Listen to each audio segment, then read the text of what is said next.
we could have you stand and remove your hats.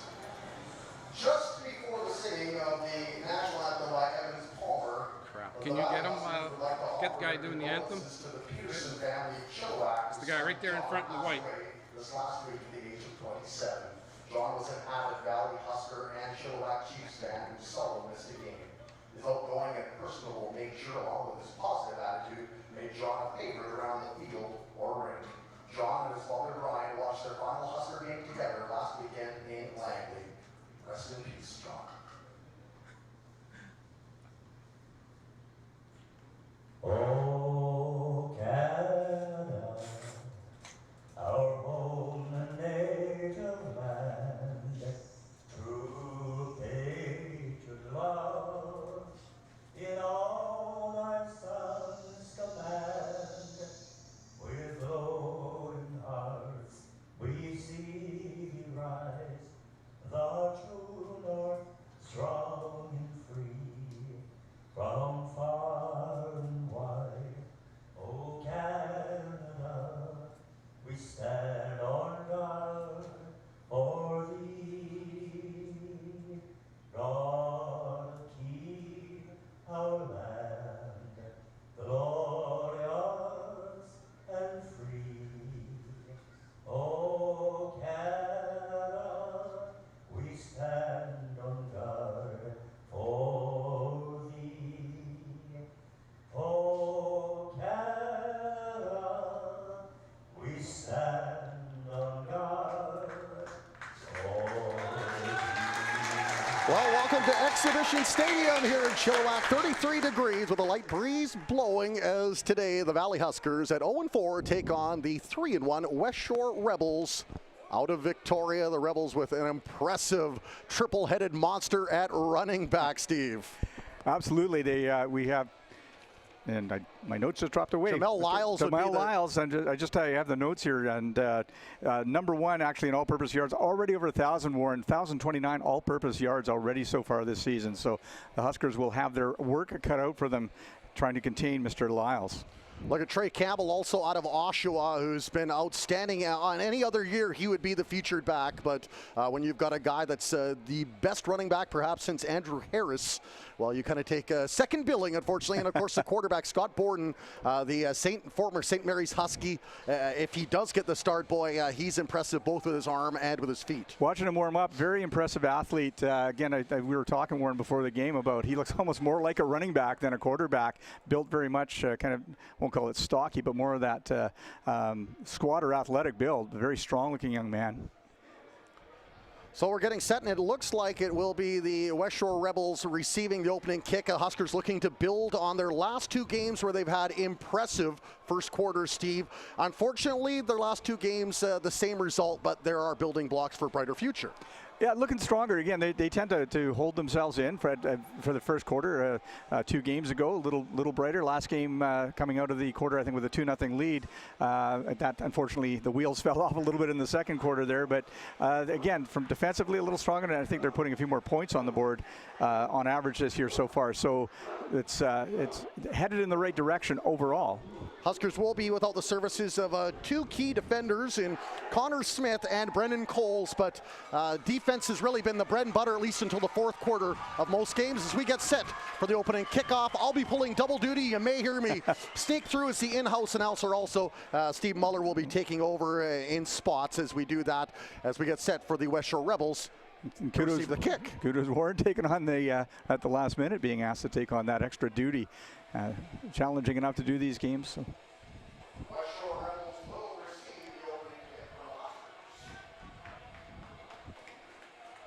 Huskers setting up special teams kickoff. Number 19, Ryan Bobian. And boy, he's been something else.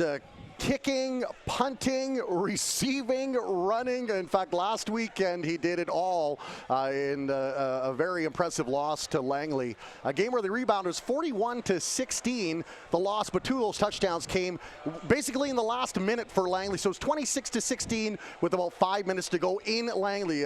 Much more of an improvement after a 39-0 loss 2 weeks ago here at Exhibition Stadium. Yeah, Bobian's looking at averaging about 49 yards per kickoff.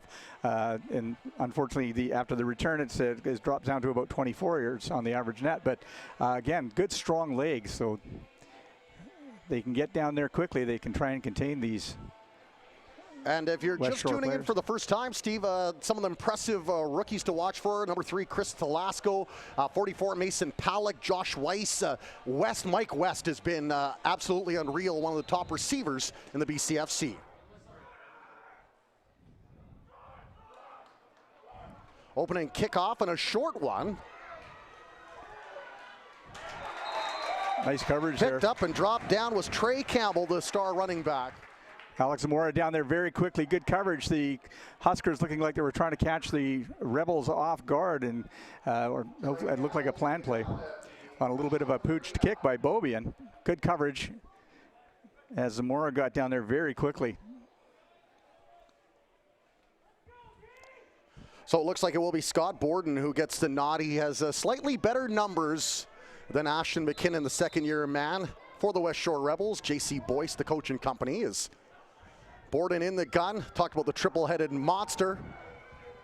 There's a quick pitch and a quick takedown and gain of about 3 or 4, I'd say. Little pitch back to Nate Ski. He tried to get wide. Good work by the Huskers make that as they'd spread out. They're 3-man. Gain of about 4? Yes, that sounds correct. Well, they're going to reset that yard marker. A little concerned. Looked like they were showing it as an 8-yard gain there for a second, Warren, but it is about a 4 to 5 yard gain on that play. Rebels now with one in the backfield, 3 receivers to the left, 2 to the right. Borden again in the pistol. Huskers showing pressure. There's a pitch outside, man open, and then the gap closes quickly. And all-star running back number 4, Trey Campbell, taken down for another gain. Campbell weaves his way up. It is going to be a first down. Picked up about 6 yards on the play just to get him over the yard marker there.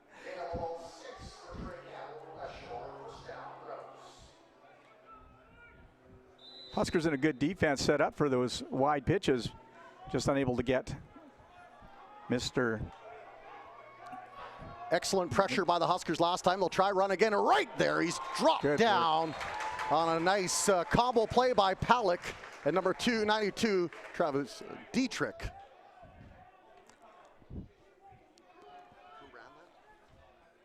I was looking down. What yeah, about 2 on the play.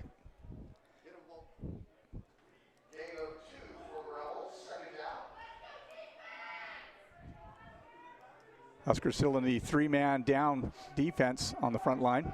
They haven't gone to the air yet, have the Rebels, and now they will. A quick little hitch pass to Kane Melchior, and he is taken down on a heavy hit, and they're actually saying it was a fumble. All the Huskers are pointing in the direction that they've got it, and they get the call. Melchior taken down hard, fumbles the ball, didn't quite catch who retrieved the fumble. We're going to try and pick that up on the replay here. Nice work. And it looked like number 92, Travis Dietrich, got his hand in there, pushed the ball out of Melchior's hands. So defense has been so good, probably in 3 of the first 4 games early on, and come up with a big turnover there. Mike West now, one of the top receivers in the league in his rookie season, to the left side. Falconer now will air it out. He's got West open. Oh! And he just misses. West was breaking down the near side, left side of the field, as the Huskers are working to the north and didn't quite catch the pass by Noah Falconer. Nicely thrown. Unfortunately, West unable to get underneath it. Good defensive play there by number 26. Marley Ducey, who did a little bump on West just to stop him from breaking away and having nothing but end zone to look at, as it's now 2nd down 10 for the Huskers. Ball still on the 39. Falconer zips it over the middle and in and out of the hands of Blake Draper. That will bring up 3rd down. Right through the hands of Draper. He had the hands up, but Falconer had lots on that. Draper in a good spot to make the catch, just unfortunately couldn't haul that in. So Ryan Bobin. Bobin will punt the ball away. He's got a decent average this season. Outside of Tiernan Doherty of Langley, I don't know if there are any real all-star kickers in the BCFC. Bobin now as the nice punt. Rebels bring pressure. Gorgeous kick. Trey Campbell again brought down. Good coverage by the Huskers. They got down there quickly. We'll try and pick up who was in there on the tackle. As it drops down to Pinto. Trey Campbell brought down at the Rebel 26-yard line. First down, Westshore. First man down there for the Huskers, number 31, Colby Dick.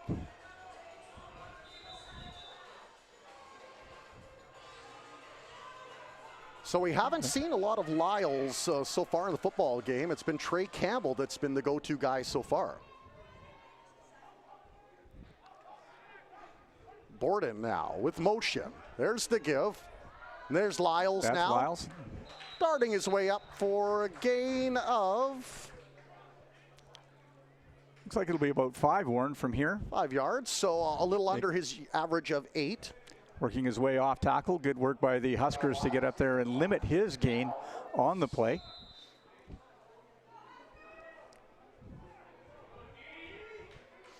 Huskers defense, once again, 3 up front. 4 linebackers as Borden now takes the snap. There's the give. Busting his way up is Lyles again. He's swarmed and dropped down very close to a first down. Keeps the legs moving, works his way through. The Huskers got to him very quickly, but unable to bring him down. I think it was Travis Dietrich got the arms wrapped around him very quickly, but Lyles spins and works his way slightly forward. About a yard to go. Third down, 1 yard to go. Ball on about the 35. So a big play here. As they'll go short yardage, will the Rebels bring Ashton McKinnon this time at short yardage. It looked like Weiss may have jumped the gun. Still no flags down though, and was forward momentum enough to bring up the first down. McKinnon trying to use that 6'7" frame to just sort of lean over and make his way through. And they are going to move the stick, so first down for the Westshore Rebels.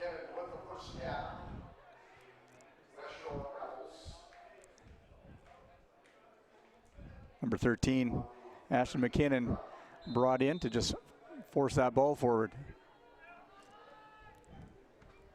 Borden back in the game now. There's the pitch. Hole opens up, then closes. Dietrich got one hand on him. Good move, so Trey Campbell then runs into his own offensive lineman.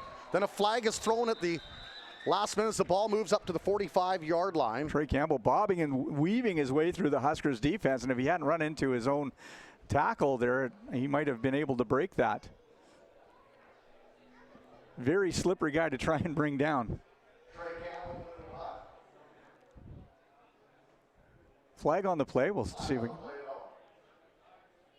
And it is going to be against Westshore. So they confer with Travis Dietrich.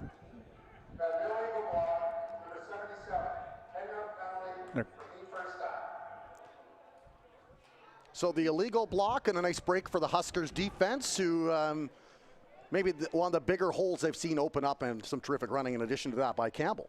Well, I think that, the Huskers are doing a good job getting over there. It's just trying to drag these guys down. Both Lyles and Campbell seem to be fairly slippery once they get the ball and they start working their way through. The Huskers are going to want to wrap a little tighter as they try and bring these guys down.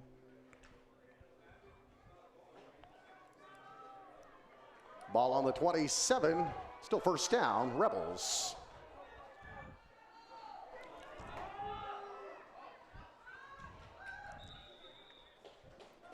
Little toss out to the far side, right side of the, or make that the left side of the offense.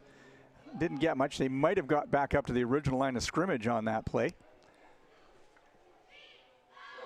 And not even that, a little tough to tell, far side of the field there. Looks like they're going to move the sticks up maybe a yard. Second down, about 14 yards to go. Borden in the pistol, and now he'll empty out the backfield. In motion, he's going to go to the air. Goes deep. Oh, and a terrific play by the receiver, number 84, Devon Shepard. Shepard got the hands on it, unable to pull it in. Good work by Jason Gagg as he stayed with Shepard all the way down. Was right there. Shepard forced to dive for the ball to try and make the play. But so another third down for the Rebels. Borden remains in there. Husker defense doing some nice job applying pressure and closing up gaps quickly. Number 92, Travis Dietrich, has really been one of the keys as the Rebels will punt. That one punted at about the 22-yard line, scooped up by Gagg, and he is taken down at the 52. Brought down from behind by number 35, Aiden Ennis-Horvath for Westshore. Good coverage. A high wobbling end-over-end punt, didn't get very far. Gagg maybe picked up another 5 after the catch as he bounced to him and he drove forward for another 5 yards or so. Huskers, so good field position so far in this game, almost every time they've had it, which is something that's been different than some of the previous games. So early on, at least, they're winning the war of attrition as Faulkner will set up in the gun. Let's see if they've worked off those game start jitters. There's the pass over to Blake Draper, and he'll add to his all-time receptions total, but he didn't get much, if anything. He may have been dropped for a yard or two. I think, yeah, they just looking at where the ball's marked, that's going to be about a 2-yard loss to Draper on that little toss-out. Very well covered by Westshore. I think that was number 17, Bryce Mosley, stepping up to stop Draper on the play. Westshore talked about the fact they were very thin last week in the win over Kamloops. They actually had Ashton McKinnon, the backup quarterback, as a linebacker at one point. JC Boyce saying they feel rather healthy as Faulkner's got a wide open man, and it's Mike West. He'll catch a spin off of 2 tackles, spins off another. West still on his feet. West all the way down inside the 40-yard line. Great effort by Mike West after the catch. Right at the sidelines, made a little turn in. A lot of receivers might have stepped out, but West turns and then just battles his way for an extra 10 on that, and a first down for the Valley Huskers.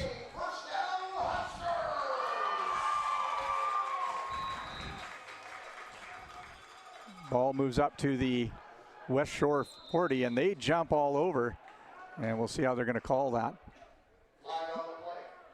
I'm not sure whether one of the Huskers moved and Westshore jumped, or whether Noah Faulkner did a good job in drawing the Rebels. See what kind of fisherman Faulkner was with his bait.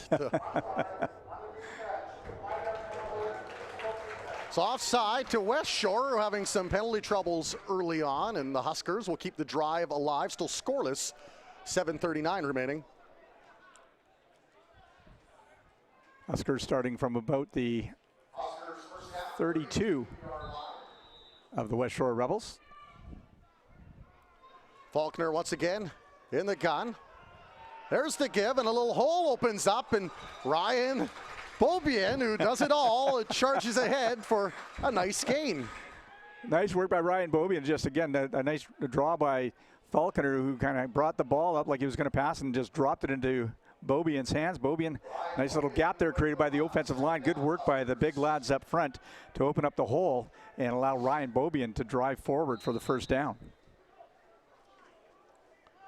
Huskers now with a nice sustained drive. Love the fact they're mixing in the run game. We'll talk about one of their new additions a little bit later, Steve. Someone that has yours truly excited is, it seems like it might be a very good answer to the running as Westshore applying pressure. There's West up to try to grab it, and just in and out of his fingertips. West stretching out there to try and pull that pass in, went off his fingertips, got the left hand out, just couldn't get enough on it to bring it down into his arms. Good, strong pass by Noah Faulkner, but unfortunately Mike West unable to haul that in for the score. And Brandon Ihanza with a nice job defensively, as West, I'm sure, could hear the footsteps coming also. Second down, Huskers now. Ball inside of the 30-yard line.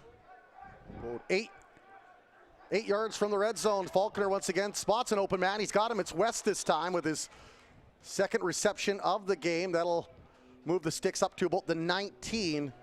West reaching to haul that ball in and then just steps out of bounds. Third down, about 2 yards to go here. And we'll see what the Huskers elect to do. Noah Falconer walking over to confer with Coach Corey Hamada. Jogs back out there. One of those early key moments in a game, Steve, where do you go for it and try to keep the offense rolling, or do you try to just get the points on the board and get yourself that early lead? Exactly, and it looks like with about 2 yards to go, the Huskers have elected to try and move the ball forward. So Coach Jason Quinter and company showing some promise, is busting up the hole. Did he get it? He might be just shy of the first down.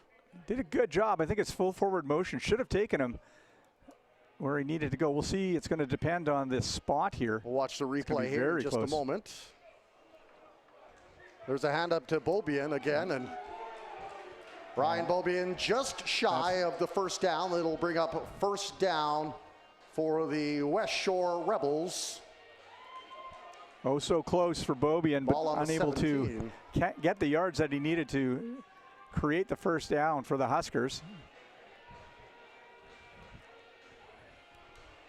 The Rebels going to start out with the ball on about their own 18-yard line, it looks like. So both defenders have done a nice enough job. They've gotten out there and then had a bit of a break at least, and then, you know, got back into the game here as it's first down inside the 20 for the Rebels. Ball up the middle, driving forward, didn't quite catch who was carrying it there. See if we can pick that up out of the pile. Up pops number 22, Jamal Lyles, who adds to his league-leading rushing totals. But 5:26 left here in the first quarter. Neither team really dominant so far, I would say, Warren. No, and you would think the Raiders really would have established themselves running, and so far that hasn't been much of the case. And now there's a quarterback sneak. Rebels needed about 1 yard. They got more than that. We'll say they picked up maybe about 5 or 6 on that play on the quarterback sneak. Nice work by Scott Borden to bull his way through and pick up the necessary yardage for the first down.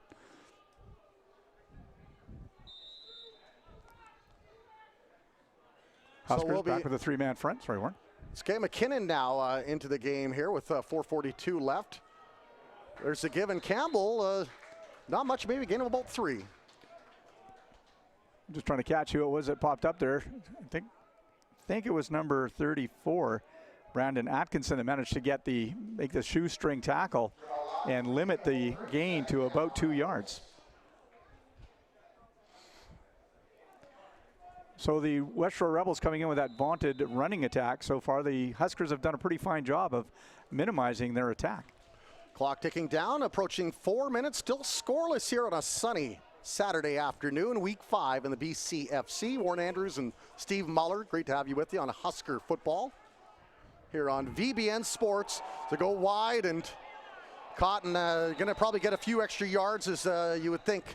There will be some pass interference on number 26, Cody Lawler. Cody Lawler trying to time it. It was a long pass out to the Husker sideline by Borden. Lawler trying to time it to get the arm in there, and the referee determining that was pass interference.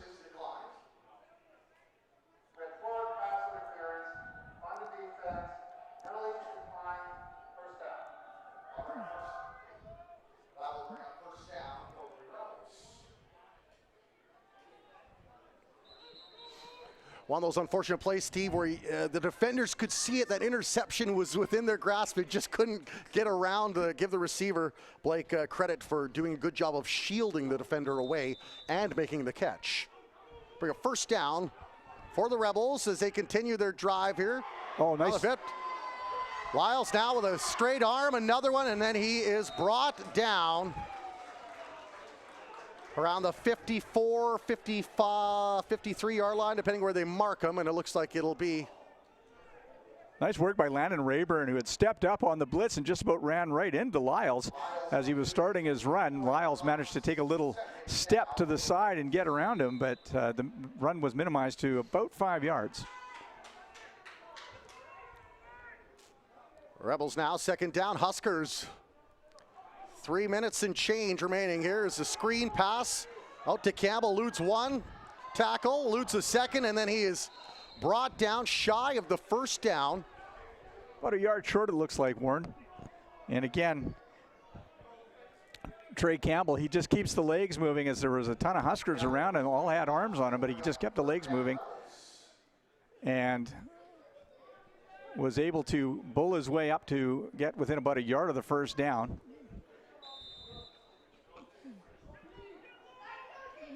In comes McKinnon. McKinnon now will go under center this time. Third down, he's got that 6'7" frame. He will keep, and he does find enough of a hole, I think, to keep the drive alive for the Westshore Rebels. Good push by the offensive line of the Rebels, and McKinnon just leaned on his right guard and blasted his way through. Have a Husker down in some discomfort. Out comes the trainer. Not quite catching the number there.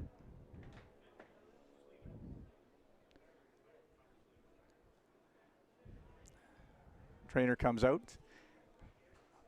Hot day out here, and again with that big push by the line of the Rebels.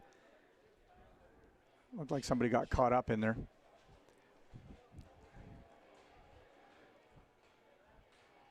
Just catching the replay there on the earlier run by number 4, Trey Campbell.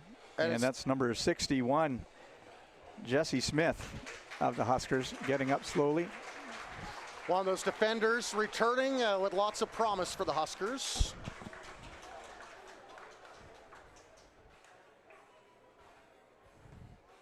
Smith walking like he might have stretched a groin or something there. Gingerly heads back to the bench, trying to stretch that out. Rebels now with their biggest drive of the night. 2 minutes, 10 seconds remain. There's a handoff. Trey Campbell finds a hole. Running Jason Gegg, one of the lone defenders, trying to bring him down. Campbell now swerving his way through, end zone in sight, and he's brought down inside the 10.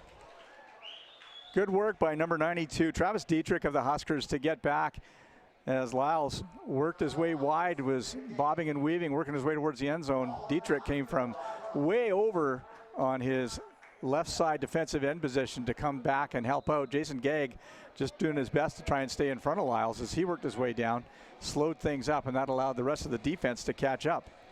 And I mentioned Campbell's, unfortunately, it is Lyles, and we're seeing that two-headed monster, 2 of the 3-headed monsters, as Borden really hasn't used his feet as much. He's relied on those running backs, but boy, they have been as advertised as this game rolls along, haven't they, Steve? Absolutely, again, and that's what they're using to bull their way forward, and they're within 8 yards of pay dirt here down in the Huskers territory. McKinnon back in at quarterback. So it looks like they're using McKinnon in the short yardage situations. First and about 8.5. McKinnon right under center. Draws back, there's the give. Oh, and a good defensive play. Looks like number 48, Landon Rayburn, again coming over from that linebacker position in quickly to make the tackle from behind.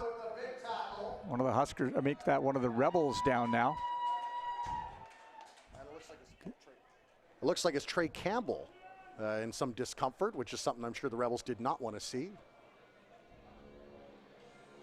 That would be a big blow to the attack of the Rebels.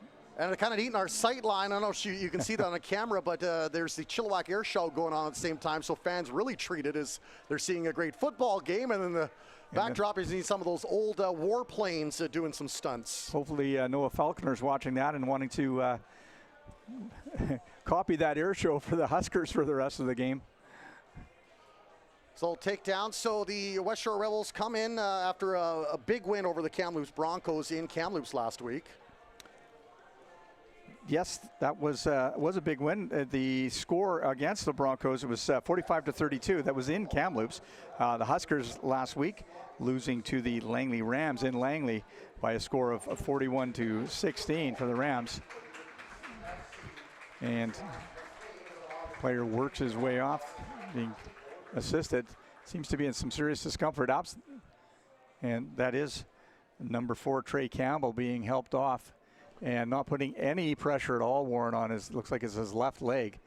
And that would be a blow to the attack of the Westshore Rebels. Oh, the only solace is you've slayed one of Medusa's heads and you've still got another couple to go. Here is, they still have Jamal Lyles, the record setter in the backfield. Scott Borden back in for the... Borden now as the Huskers bring in pressure. He'll throw it wide, though, intercept! Oh! And it looked like it was intercepted, and Jason Gagg couldn't reel in his spidey senses and get that to stick to his hands, and I can one of tell the you, easiest picks he'll ever have went astray. As a former defensive back, man, you just have nightmares about those. Gagg had the ball right thrown. It was almost like the quarterback of the Rebels, Scott Borden, was throwing it to Gagg. Gagg knocks it down, and the Rebels will set up to try and go for the field goal here. I think Jason Gagg had pick 6 in his eyes. He was dreaming about the poster they were going to make of him, and unfortunately that poster will have to wait. And the kick is up, and it hits the post. And so it remains scoreless, the best possible scenario for the Huskers. No single point for the missed field goal as it hits the uprights. The Valley Huskers have the football gods smiling on them this afternoon. Well, except for maybe Jason Gagg, who had that ball go in and out of his hands. But nice work by the Huskers defense after giving up a long run to number 4, Trey Campbell. Campbell injured after that run. And Westshore Rebels, in attempting the field goal, couldn't hit the post any more square on with that kick. You wonder what kind of rhythm the Rebels are in, because the game started about a half hour late because not only did they have to take the ferry over, there were 2 accidents on the highway which had the bus coming in very late for the Rebels, so their rhythm might be a little off at the moment as Falconer now take the ball in the gun, 1 in the backfield, receivers in motion. He'll throw it over to Mike West, who will dart his way up for a first down and more. Holding on to the ball, and he'll charge his way up to about the 48-yard line. Mike West doing a great job. One of the defensive backs of the Westshore Rebels managed to get a hand in there, almost knocked it out. West recognizing that threat right away and managing to pull the ball back in quickly. We'll see if we can get the hands. It was the number of the player. Just about knocked it out. You can see him come in, punch the ball. West being very alert. Falconer now's receivers were in motion and they stopped right away, maybe trying to bait Westshore offside again.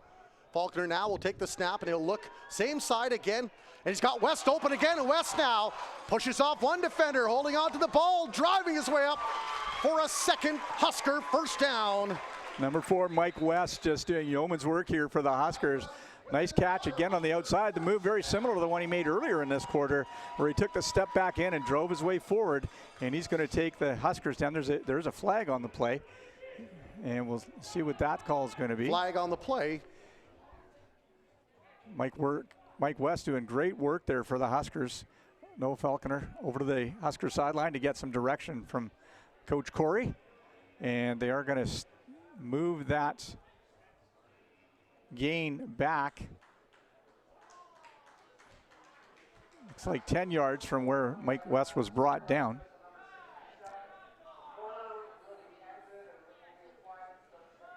And Warren, I'm not sure, wasn't able to catch what the referee was saying there in terms of what the... Roughing after the play on Adam Wagner, and so that results, a first down did happen, but then they'll march it right back and take away some of that yardage that West gained. So it remains first down for the Huskers. It's the end of the quarter. They're going to switch sides here now, Warren. So players walking past each other and getting set up. I think overall the Huskers would be happy. Again, dodged a bullet towards the end of the first quarter there when the Westshore kick hit the post. 0-0 tie as we head into the start of the second quarter here at Exhibition Park in Chilliwack.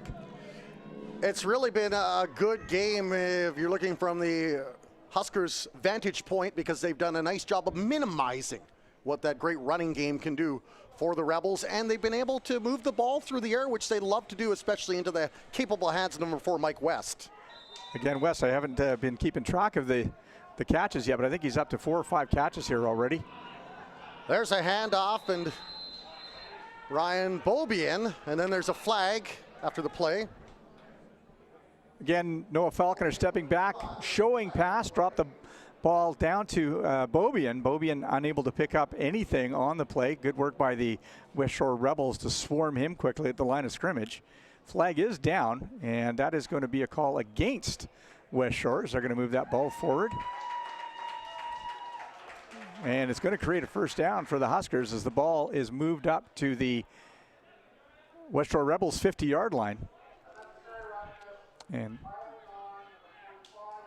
that's an unnecessary roughness piling on call, and being called against number 45, Kevin Gabriel of Westshore. It's the types of calls that drive coaches absolutely batty because you've done your job in minimizing what they can do, and then you just give them free yardage.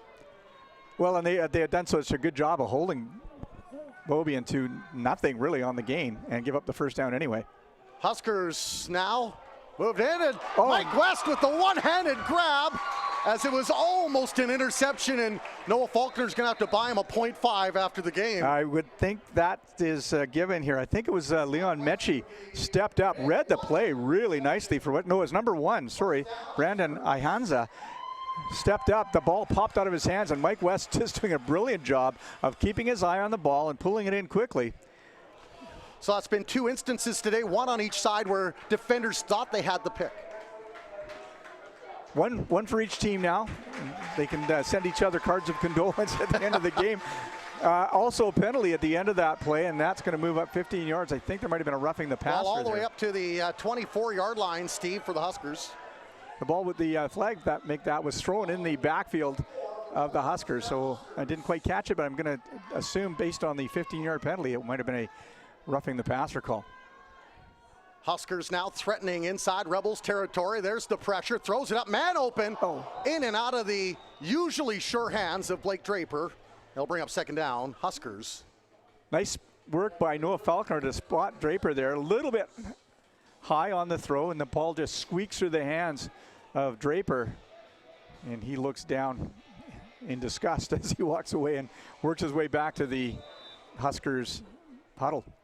Still scoreless early in the second quarter with 14 minutes and change. Huskers threatening with the ball on the 24-yard line inside Rebels territory. Faulkner now with Beaubien in the backfield. Mike West, the lone receiver to the right. 4 receivers in motion to the left. And now he'll throw that over the middle. He's got a man wide open, his brother Elijah Faulkner, and he'll keep those chains moving. Elijah happy to just grab that ball and head for the sidelines, getting off the field at about the 12-yard line of Westshore. And as Warren mentioned, the chains move, first down and 12 yards to go for pay dirt here for the Valley Huskers. Nice throw by. And those two brothers had a chance to play in high school 2 years ago together. W.J. Mowat connected for their first BCFC touchdown last week against Langley. Ball now just outside the red line as Faulkner takes a snap. It wasn't ready for it. Throws it up high and kind of threw it where Casper the Ghost maybe could have caught it. That'll bring up second down. Elijah Faulkner, I think, would have been the intended receiver there. He was held up as he worked his way towards the end zone. Just messed up the timing for the Huskers. I think it was number 56, Adam Masser, held up Elijah Faulkner as he tried to head into the end zone. Huskers will want to come away with something, get a reward for how hard they played here in the first half with 13 minutes and change remaining. Faulkner once again in the gun, Beaubien right behind him. Now Draper in motion up to the line to provide some more blocking support. Man wide open, throws it up top for Weston. That'll be pass interference. They're going to call the interference call on that. The Westshore Rebels showing blitz.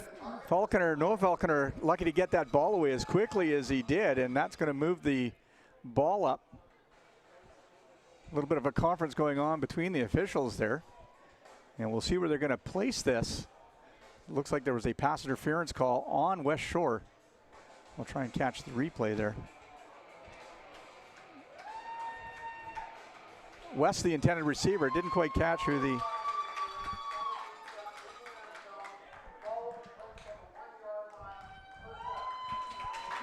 If I caught the number correctly, it was Malachi Ince called for the pass interference.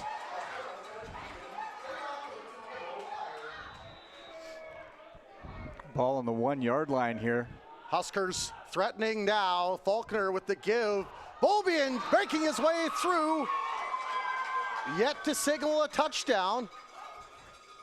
I think he landed basically almost just outside the goal line. We'll see the replay here.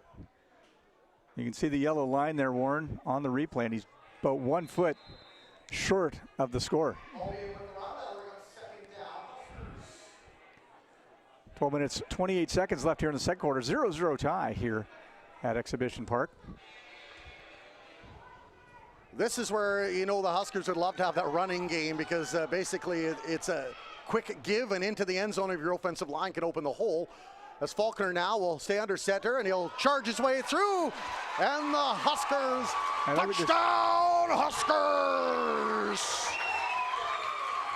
No doubt this time, as Noah Faulkner just leaned over his right guard. I think that's number 66, Chad Moore.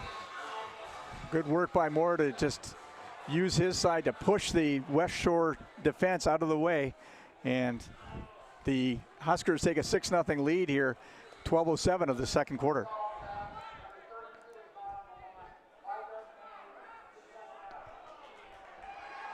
Is that waved off now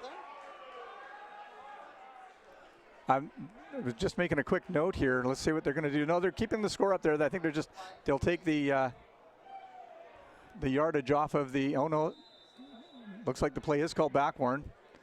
2nd and 6. So we prematurely celebrate. 2nd down and 6, and the fans urging the Huskers on to do it again. Faulkner this time now with 6 yards to go. Under 12 minutes remaining, second quarter. Elijah Faulkner in motion, throws it up high. He's got Draper open. It is open. Blake Draper, touchdown Huskers! Blake Draper, who has had 2 passes go through his hands today, made no mistake this time. Beautifully placed pass by number 9, Noah Faulkner. Draper lays it out to bring that ball in. Great work to get behind the defenders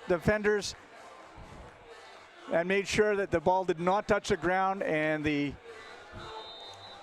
Huskers are rewarded and take the 6-0 lead after the penalty negated the QB, or the touchdown by QB Noah Faulkner.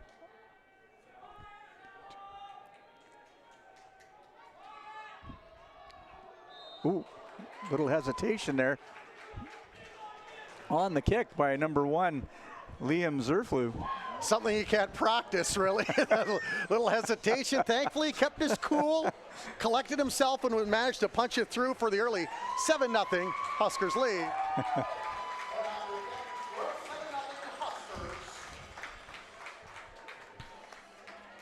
So the Valley Huskers at 11:37 of the second quarter take the 7-0 lead, and which is a bit of an unusual circumstance. Huskers, when they've had the lead, it's usually in the first quarter, Warren, so it's nice to see them have some success here in the second quarter so far in today's game.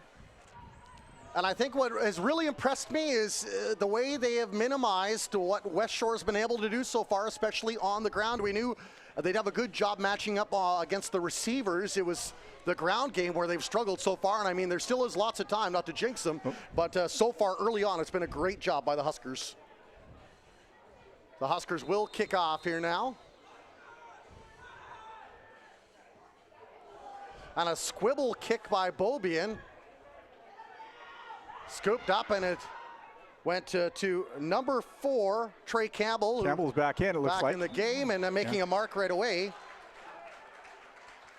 Beaubien will be unhappy with that kick. Looked like he actually, just as he swung the leg, caught the top of the ball instead of underneath, and the ball just rolled along the ground, scooped up by number 4, Campbell, and he fought his way out to almost exactly, make that the 50-yard line of the Huskers.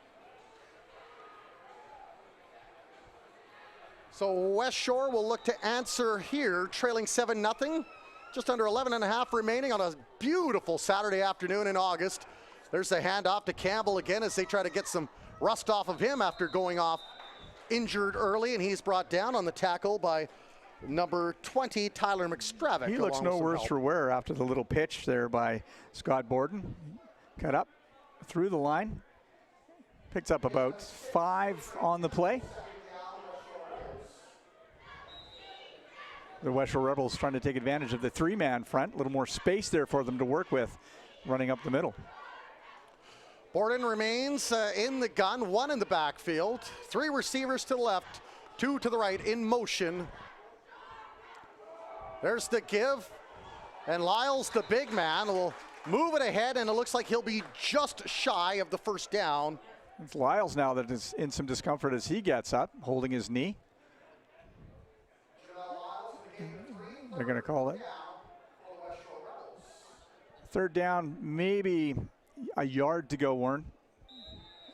Close, they're going to go for it. Number 13, J.C. McKinnon. Boyce trying to kickstart the offense. They've been good on 3rd down conversions overall. They've had plenty of them so far today. McKinnon now using that big frame, and he just squeezes through like a tube of Vaseline, and he'll get the first down. Got low for a big man. He kind of squirted out from between all the legs of the defenders and manages to roll forward with about a 5-yard gain and picks up the first down here for the Westshore Rebels. McKinnon staying in there as quarterback for the next play. Ball on the 36-yard line of the Huskers as the Rebels keep the drive alive. McKinnon remains in now, and he'll take the ball under center. 2 in the backfield. 2 receivers to each side as McKinnon barks out instructions. Now a little extra help blocking as they look to create a hole. They find one, and there's Jamel Lyles and a shoestring tackle. Limited what could have been a major for Westshore. I think Alex Zamora managed to get the hand down and get his hand on the foot of Lyles as he blasts through the line and just about breaks it. No, it might have been actually number 20, McStravick, that managed to step up and limit that gain.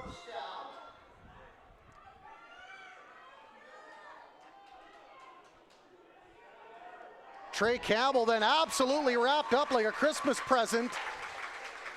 He had the plane ticket but nowhere to go. They'll bring up 2nd down for the Westshore Rebels. Josh Weiss steps up, and it's actually looks like Mason Palak actually stepped up and made that tackle. Weiss was there to assist on that. Good work by Palak to track the running back down and create a loss on the play of about half a yard.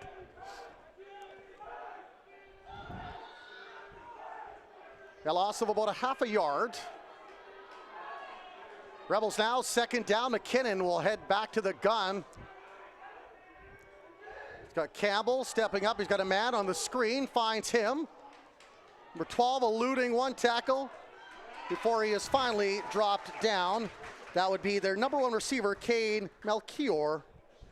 Tyler McStravick doing a good job. They were holding him, keeping him from getting much of a game. Somebody needed to finally bring him down. It was McStravick that got in there and used those long arms to wrap up number 12, Kane Melchior, and limit that gain to about 2 yards. Yet another 3rd down as the Rebels will look to keep the drive alive once again. They've been successful 9 times out of 10, it seems, as McKinnon now with that big body under center. Much further to go, though, for this one, and now he'll step back, airs it out, man wide open, and a touchdown, Rebels. That was number 8, Nathaniel Pinto, doing a good job sneaking in behind the secondary of the Valley Huskers to bring the score to within 1.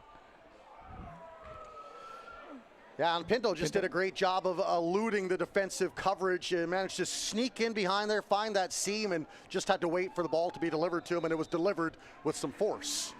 McKinnon doing a good job of spotting him open in the end zone. So Westshore answers. The point after attempt is good. It's 7-7 game. No hitting the post this time for the kicker. 7 minutes, 14 seconds left in the second quarter. As we mentioned, a 7-7 tie here at Exhibition Park in Chilliwack. Still have the air show going on in the background. It's something you really hope if you're a Husker fan. Westshore's done a little better job of keeping those drives alive longer, keeping the defense on the field. On a nice warm day like today, you have to wonder if that'll wear down the defense. Huskers must find a way to keep their drives alive a little bit longer, Steve. Absolutely, and yeah, and you nailed it. When it's hot like this, and it's especially hard, and this is where the running game works for a team, it's especially hard on the linesmen, who are generally bigger guys. They're not running around as much as the receivers and running backs and getting the breeze. It's take a 1 yard step forward and hit another big guy and then fight it out. So the defensive line of the Huskers being challenged here in this heat. Ryan Beaubien and Jason Gagg, the two receivers at the back, should the kick reach them. 7:14 remaining. Tied ball game here in the second quarter.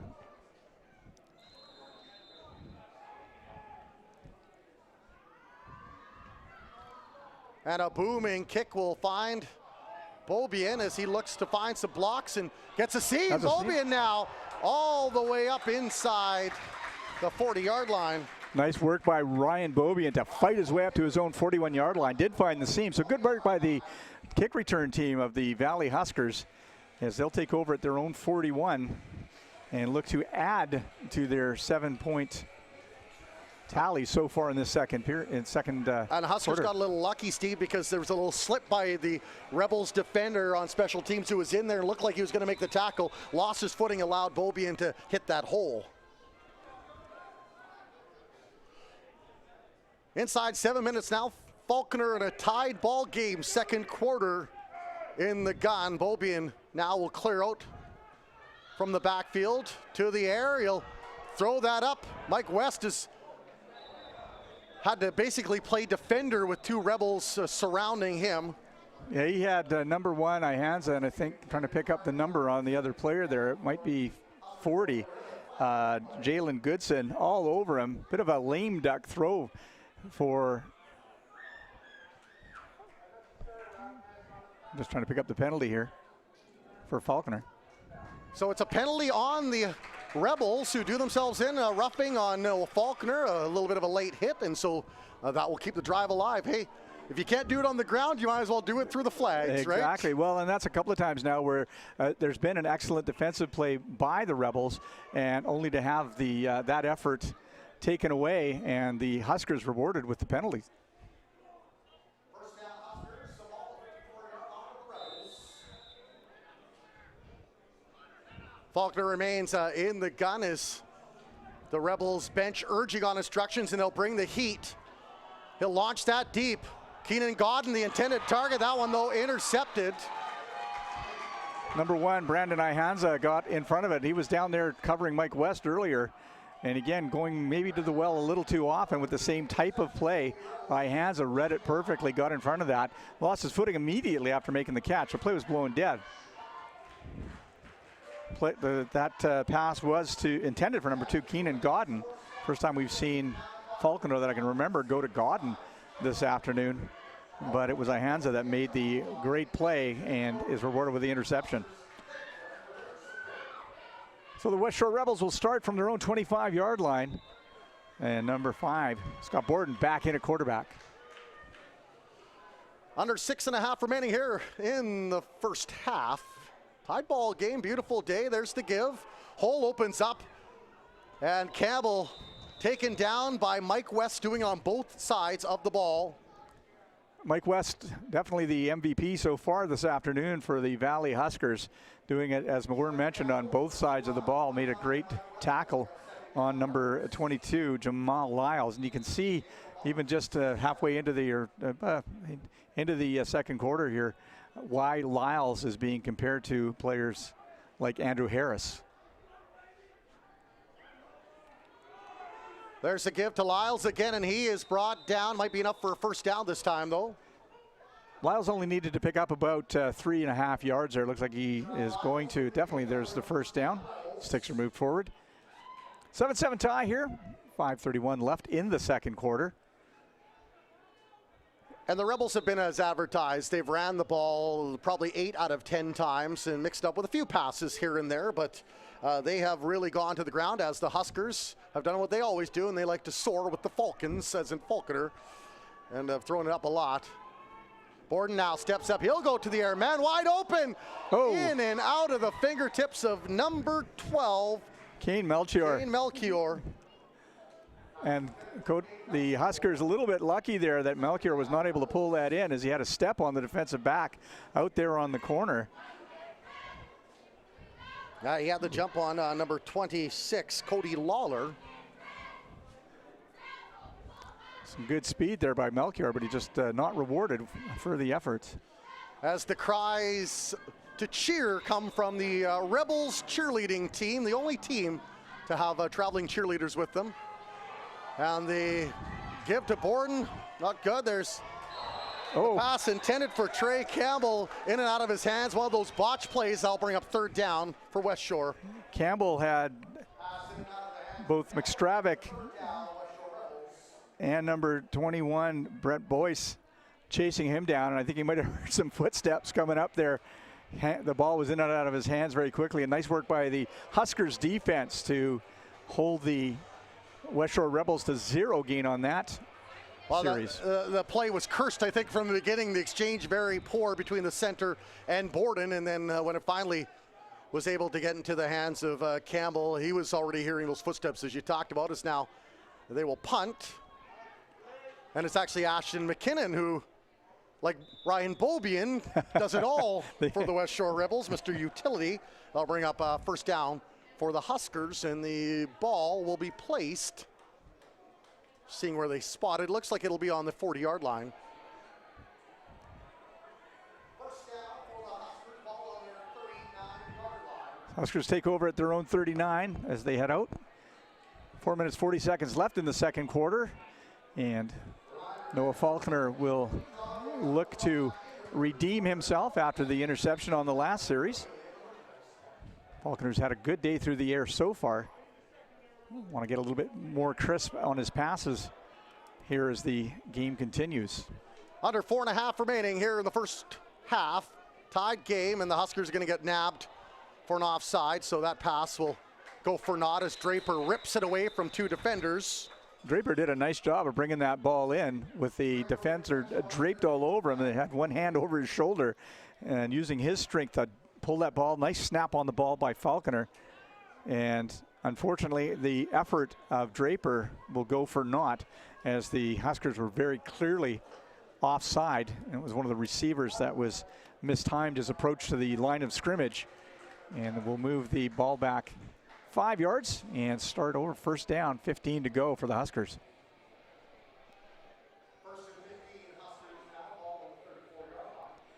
It's a real shame for the Huskers, too, because Draper, they want to get him going. They want to get him involved. He's like one of those tight ends or a really big slot back, and he gets those really tough yards to catch. Well, it's nice to see that after a couple of drop passes earlier in the game, that Draper's back in it. Again, a great job to pull that now, in. And then Faulkner's hunted down from behind.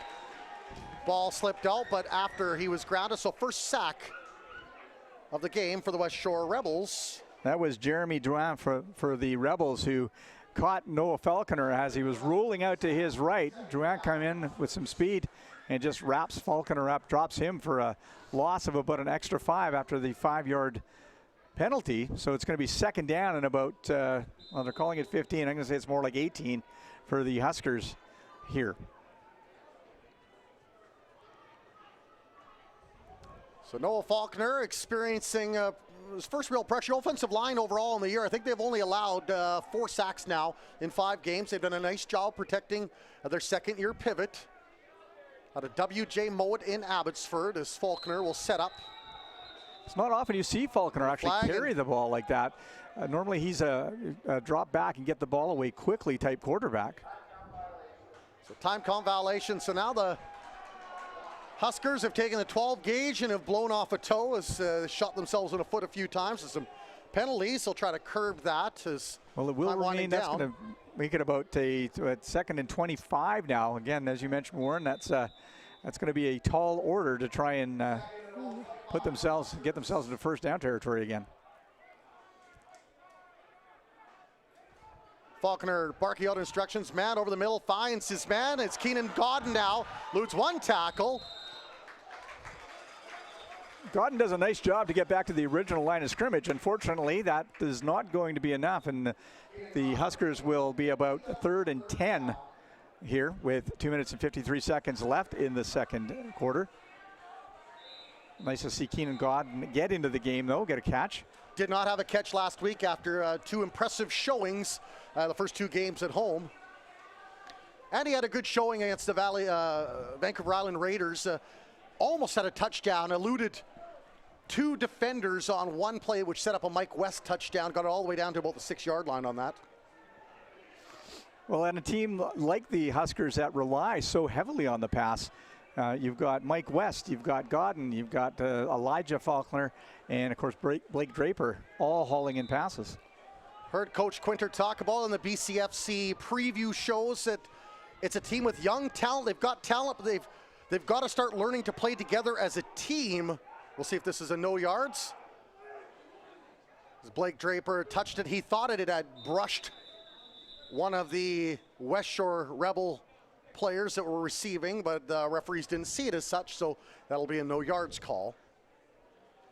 We'll see where they're going to place this ball now, how they deal with that, whether it's moved from the area where Draper touched it. That would be my guess. You don't mind seeing that, though, because I don't know if it was week 1 or week 2, a ball actually hit the Huskers' opponent on the shoulder, went down, and nobody touched it until the other team grabbed it up. And if they would have done what Draper did there, they would have had the ball and kept the drive alive. So better to take that penalty.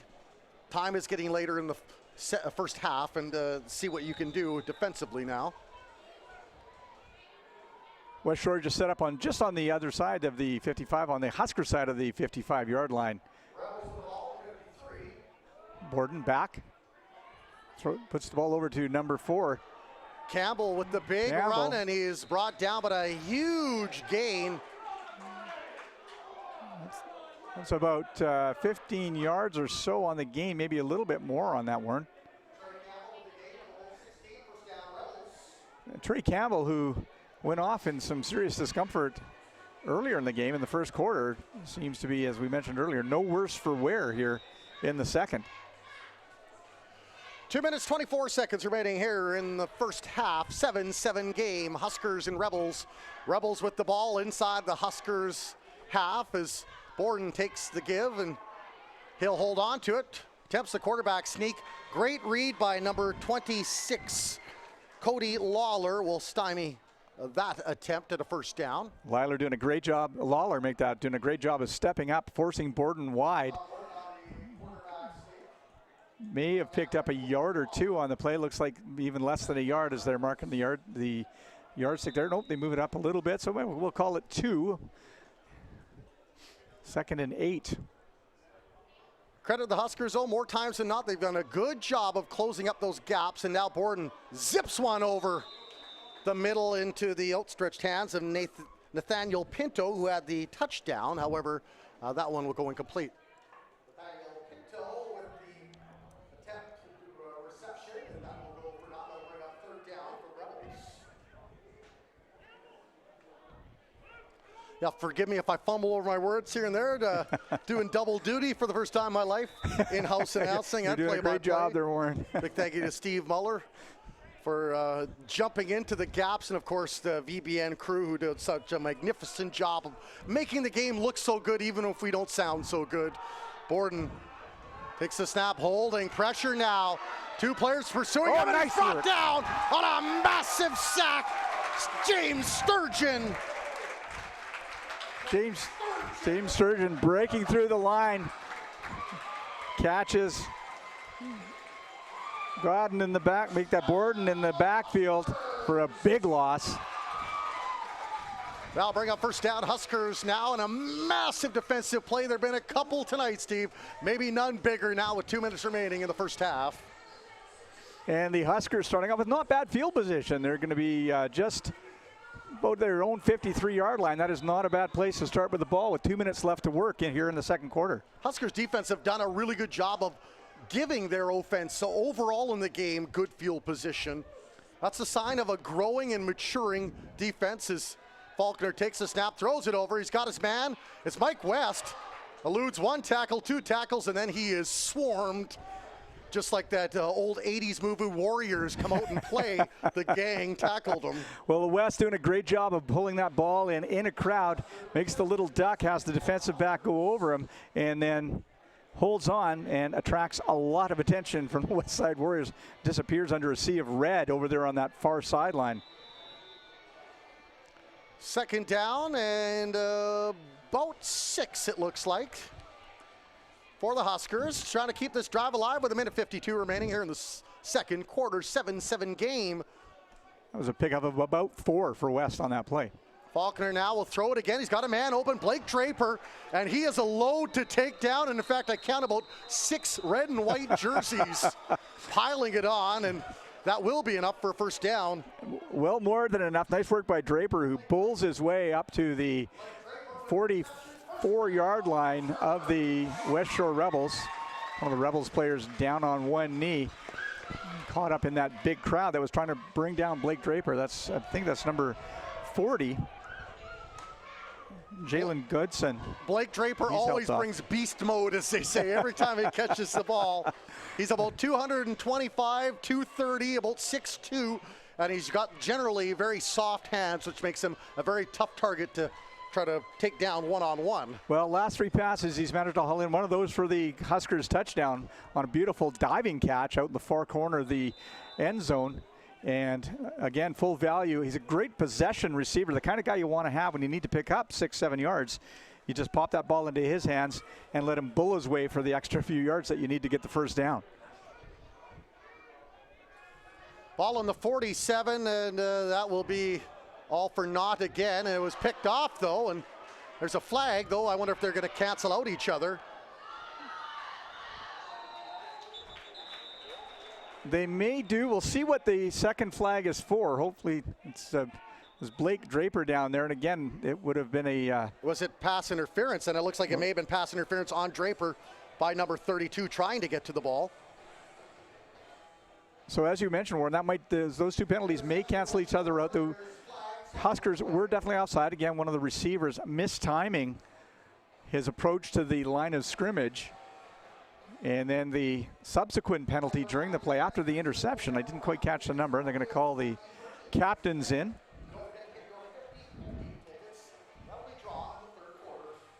Have a little conversation about how things are going to proceed here. We know it was offside. That's a given right there. I think what has to be discussed is, was it pass interference on Draper trying to get to that ball with the defender covering him? That would be my call. And right now the Huskers don't look too sad.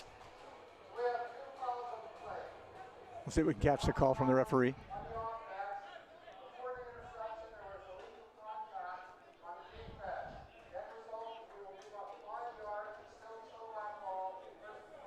So the Huskers with a big break there, Steve, is once again penalties. The Achilles heel of this powerful Westshore Rebels team. Remains. Sorry, Warren. Again, the Rebels defense, good defense, but again, the Huskers have been doing a good job of moving the ball so far today, taking advantage of their pass attack. First down Huskers now, the ball on the 42-yard line, and a low snap. He'll throw that. He's got a man open. Blake Draper with a nose to the end zone, brought down inside the 5. Draper hunted down by Elijah Kahn of the Westshore Rebels. He was wide open, had a huge seam to work through. Great work. Faulkner bobbled the ball off the snap, was able to get control of it and get the ball into the hands of Draper, who bulls his way down to the 4-yard line of the Westshore Rebels. And the Huskers back in the red zone. I guess who needs a running game when you've got the receivers doing the job, and there's some seams over the middle, and credit the Huskers offense for finding those seams, the coaching staff directing their players in the right position, and the Huskers threatening inside the red zone again with 1:13 remaining. Another low snap, he'll throw it deep though. Draper, open! Oh! It goes in and out of his hands. Draper had it, and then Paradise was lost. Blake Draper on a very, very similar type play to the play he scored on earlier in the game, just the opposite corner of the end zone. Draper stretching out, had his hands on it, but as he hit the ground, the ball popped loose, unable to contain that to hold on for the touchdown. Noah Faulkner actually doing a good job of getting the ball away. Again, a poor snap to him when he was in the shotgun. He was lucky to get that ball away at all. You can see though that Noah Faulkner's got some weapons to look at now. It's not just Keenan Godden like in the first game or Mike West. He's also got Blake Draper firing now. He's got his brother who scored a touchdown last game. And they are threatening here again as there's the snap. This one good. Man wide open. Oh. And once again, Draper the intended target, and that one batted down by the defense. Faulkner throwing in a double coverage there. Ball knocked down by Cody. We're very close to knocked down by Cody West. Draper would have been lucky to actually have that make it to him. And the Huskers look like they're going to elect to try the field goal here, which is a good choice. Let's see if they can extend the lead or take the lead by Rebels 3. Defense have to be happy though, because the Huskers were there within yards of taking a good lead into the locker room, and now they'll have to go for 3. Ball set, kicked. Oh, penalty on the play. See if we can pick up what the penalty was. A nice kick.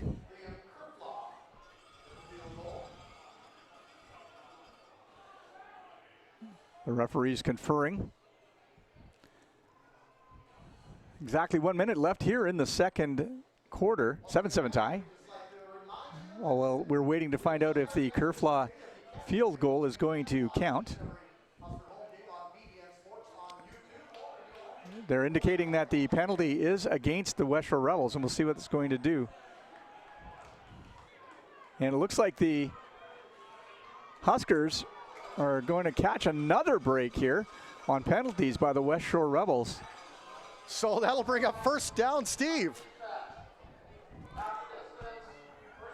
The best defender or the best player for the Huskers might be the guys in stripes that throwing those flags. It's been one of those nights. I didn't catch what the penalty that was called. Did you hear it, Warner? I'm doing double duty here, buddy. Yeah. I don't listen to what my wife says, unfortunately, let alone what the officials I hope she's not listening, buddy. Yeah. So all right. Huskers with a minute to go. Chance at redemption here, like Groundhog Day, minus Bill Murray. Get a chance to take a sizable lead. Now it's Faulkner. Ball on about the 2. There's a handoff, Ryan Beaubien, and he is dropped for wrapped up quickly. Maybe a gain of 1. We'll see where they spot the ball. See if we can pick out on the replay who it was. It was very quickly read by the Rebels defense. Ryan Beaubien with the run, still second and goal. It looks like it was number 60, Connor Bryan. Maybe I'm reading that wrong because I have him down as an offensive lineman who's there in the middle of that line for Westshore. No gain on the play. Steve, that brings up second down. The Huskers need to find a way to punch into the end zone. Right, once again, they've got Mike West, far right. Faulkner, though, will go up the middle. He's got a bad touchdown. Elijah Faulkner. Quick pass by Noah Faulkner to Elijah. Elijah did a great job on the catch. He had to look behind him and kind of pull that in off his thigh to hold on for that score. But he does it, and the Huskers take the 13-7 lead here. As you see, Faulkner looking back kind of more off his ribs than his thigh, but a nice work by Elijah to get that ball thrown in behind him by his older brother, Noah. And the Huskers jump to the 13-7 lead here with 33 seconds left in the second quarter. Nice work. Brotherly love connecting for the second straight game. I'm sure mom, dad, and older brother beaming somewhere watching this right now as Liam's extra point is good. With the extra point, and that is good. So the Valley Huskers 14-7 here with 33 seconds left in the second quarter on a great passing play by Noah Faulkner to his brother Elijah Faulkner. Elijah doing a great job, as I mentioned, reaching behind him to pull that ball in and take the lead here in the second quarter. And the Huskers offense doing a great job, particularly through the air on passes, and Noah Faulkner has been taking advantage and using just about all of his receiving core so far today. I think just about every receiver has at least one reception so far in this game. Here's a pivotal moment of this game now, Steve. 33 seconds to go, and you know that the Rebels would love to answer, to come into the locker room at even. For the Huskers, it's a big chance to make a statement and keep this lead where it's at 14-7. A squibble kick from Beaubien, and that one caught by Campbell. He sees a seam. Campbell now trying to get away from Chris Delasco. There's a late flag. That may move the ball up a little bit further. Still 26 seconds to go here in the first half. Chris Delasco using that blazing speed to catch up on the return, and scary moment for the Huskers here as it looked like that return was going to go for the touchdown. Delasco again using his speed. That may be head contact as the second defender came in and caught the head of Campbell. It was the flag came out very quickly after the initial tackle, and they're going to move that up even further. 26 seconds, fair bit of time for the Rebels offense to work with, and they're given instant excellent field position on a great return, and then a penalty. And I feel like Nostradamus, I should buy a lottery ticket. We talked about that. This is a key moment here for the Huskers as the Rebels threatening now with the ball at about the 23-yard line. McKinnon in the gun, looking deep. He's got pressure, throws it over the middle. He's got a man wide open. Trying to make his way to the end zone. Brought down at about the 5-yard line, and number 23, Nate Skeet. Nice work by McKinnon to get that ball to Skeet in the middle, and then Skeet worked hard to move the sticks up, and he's within about 4 yards of the Huskers end zone. 17 seconds left here in the second quarter, and the Huskers are hoping to shut off this drive by the Rebels before the end of the second quarter. Warren Andrews and Steve Muller with you, VBN Sports, live from Exhibition Stadium. Beautiful sunny day, same day as the Chilliwack Air Show. 14-7 lead for the Huskers, but the Rebels, the visitors from Victoria, are threatening. Well, Warren, if you ever wonder why most coaches keep their hair cut really short, it's this kind of a drive that makes the defending coaches crazy. You can tell Coach Quinter's been coaching a long time. He has no hair.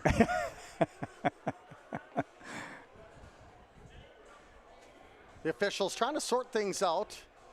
I think there was a penalty at the very end of that. The ball at the moment still at the 5, and now the Westshore Rebels will break the huddle. McKinnon remains in there. Ball's on about the 5.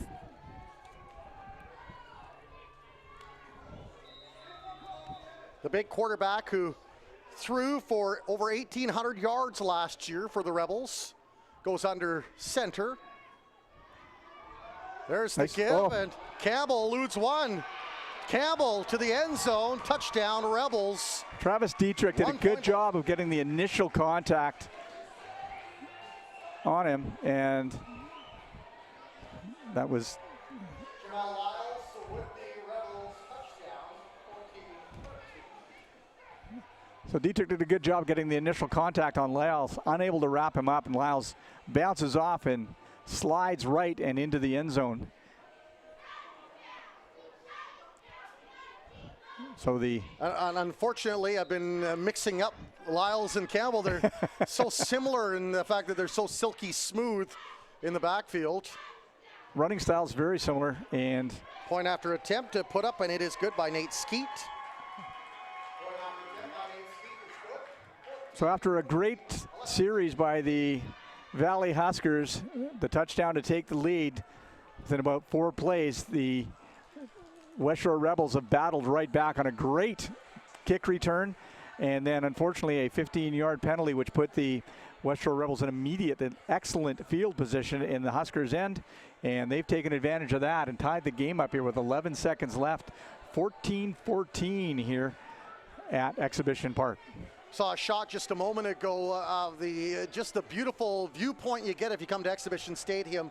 Not only is there great football action, but it's just a glorious skyline, the mountains in the backdrop on a sunny day like today. Boy, get yourself a nice cold beverage to enjoy and come on out and support your Huskers. Still 3 home games left after this. And a booming kick. Oh. And that one will go into the end zone. He'll have to hurry or Westshore's going to come away with the lead. That one skipped off of the new running back, Damian Dorn. So Dorn's time winding down. Unfortunately, Westshore's going to come out with the lead going into half. Yes. Damian Dorn, not the most auspicious introduction to the Huskers, as he's held in the end zone. Ball went off his shoulder pads, and he had to chase it back into the end zone. He's tackled. Through to the end zone, 15-14 lead. Rebels will pick up the point and head into the second half with a 1-point lead. For your Huskers!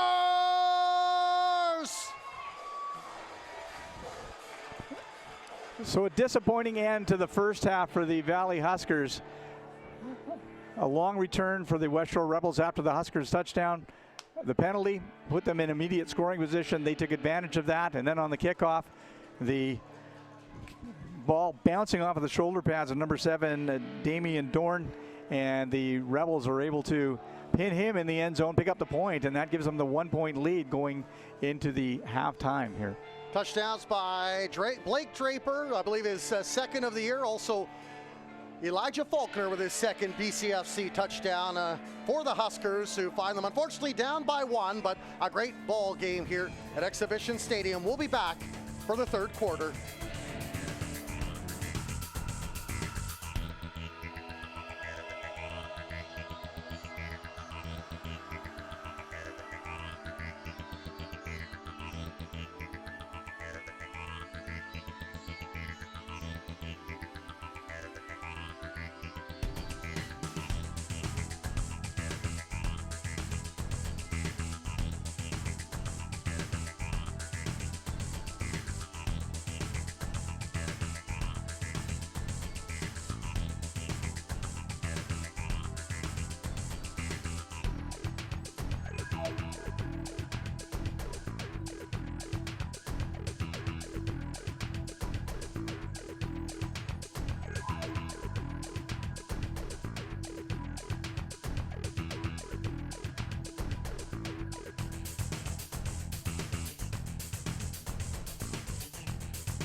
All right, as the Huskers make their way onto the field, 15-14 lead for the visiting Westshore Rebels. Warren Andrews along with Steve Muller, great to have you along. A tight game here at Exhibition Stadium on this Saturday afternoon. A big thank you to Rod Hudson for taking over the in-house announcing duties for yours truly. I can focus on the game here and recapping the scoring for the visiting Westshore Rebels. It was Pinto and Lyles with the touchdowns. They also got a single point at the very end of the game when a kick return was bobbled and went into the end zone, and that's why there's the 1-point lead for them. As for the Huskers, it was brother Elijah Faulkner from Noah Faulkner. Incidentally, that was his 9th touchdown pass of the year, and Blake Draper with the other one, a very nice diving catch. And boy, Mike West hasn't hit the end zone, Steve, but he has done a marvelous job of snagging some balls that he probably had no business even catching. Well, for the folks that were watching the replays, during the halftime there, and there's that one shot of Mike jumping and just a beautiful one-handed snag. There he is again on the replays right now. And this is, what you're seeing is how he runs. He gets the ball, he cuts back in. He's not afraid to stay. He's not one of these guys that catches the ball and heads for the sideline. He cuts back in and he drives hard to pick up some extra yardage. And it's been big and important yardage so far this afternoon for the Huskers. And what I think is impressive for the Huskers is against the Kamloops Broncos last week, the duo of Lyles and Campbell ran roughshod. I believe they had 5 of the touchdowns for the Rebels last week, and so far just the one. And so that right there is a positive that the Huskers can hang their hats on here. Just 1 point down to the second place Westshore Rebels as we approach the third quarter. Yeah, and Lyles' touchdown again, that was his 8th of the year, just keeping track, 48 points and touchdowns so far for Lyles. Travis Dietrich almost had him, just kind of stood him up, and then Lyles took a step back and went around, and away he was off to the races, as they say. And but really, that was he's had some decent pickup runs, but that's the only time he's managed to hit pay dirt so far. We talked about a moment ago about Mike West catching, but you just saw there on a replay, defensively, boy, he's a big boy, a big beast in there too, and a nice tackle on Lyles earlier in the game. Yeah, great find for the Huskers to bring that young man in this year. And again, one of the reasons that they haven't had any success in the W column so far this year, but they're showing great progress in developing as a team, and the young guys starting to figure out, we can do this. We can hang in there with some of these teams. And the Westshore Rebels actually have no less than 9 players that I believe played CIS ball last year. Both quarterbacks have spent some time in the CIS. Scott Borden, a former St. Mary's Husky. Ashton McKinnon, a little bit of time at Mount Douglas.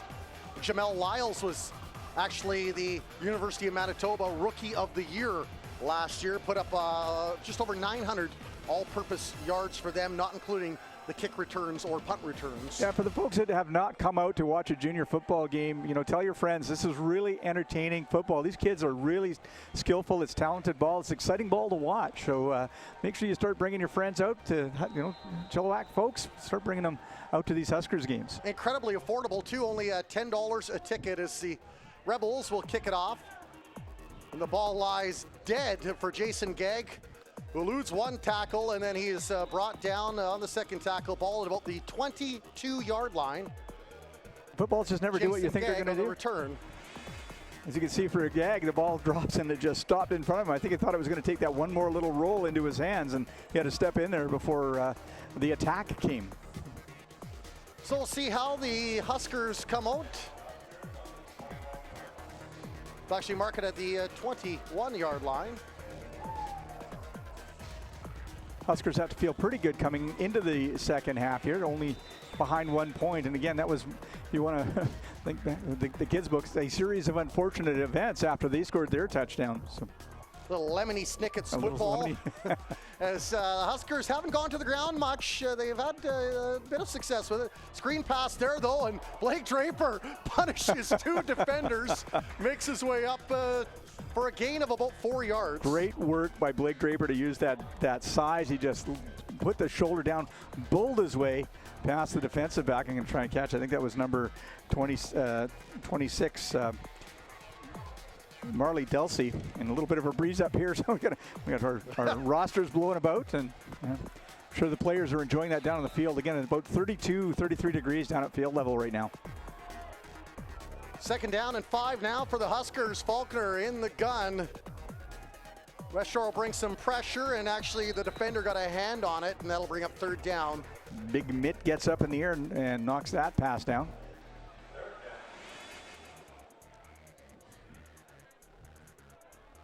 A big thank you to Angus Drive, I believe is their name, 4 young men that did provide the halftime entertainment. Great job covering everything from some rock and roll tunes to some new Justin Timberlake. Just some of the fun you can get if you come on down to Exhibition Stadium and watch the Huskers play. 3 more games remaining, including that big one against the Winnipeg Rifles. Get more details if you go to valleyhuskers.org. We'll be in with the low punt, rolling. It'll head out of bounds right at midway. Actually, they'll mark it Grinch-like if you're a Huskers fan and put it 1 yard inside Huskers territory. Jamal Lyles looking disappointed that ball rolled out of bounds, as he's had some of his success so far this year on the punt return.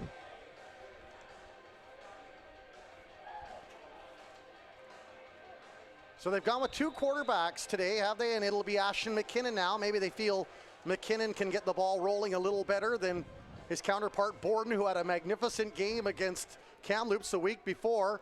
Oh, there's a ball and a recovery by the Huskers. McKinnon tried to put the ball into the belly of number 22, Jamal Lyles. It went off of Lyles' shoulder pad, and a little redemption for the Huskers here, actually off his face guard. James Sturgeon with the sack earlier, and now he gets the fumble recovery. Number 23, who's asked to fill in some big shoes and play middle linebacker after Smith went down with an injury to start the season, and he jumped in and has done an admirable job, and boy, he's being rewarded tonight. What have we here, he said. The Blue Jays may be summoning him with a nice little snag there in center field just before it hit the turf. Faulkner now, new life for the Huskers. Receivers in motion. Goes right over the middle. Blake Draper's got it. He's got it. He's going to the 10, to the 5. Touchdown, Huskers! Great call by the Huskers. Took advantage, and again, Blake Draper, who after a bit of a tough start to the game with a couple of drop passes, has just shone and again picked that ball up, found a seam, and ran his way down. Nobody from the Westshore Rebels was going to catch him. He saw Patriot and he was going. Boy, when that freight train number 82 is rolling, you want to jump on board, get your tickets, get him punched. He's got 2 touchdowns tonight and he's looking for more. So now a 20-15 lead.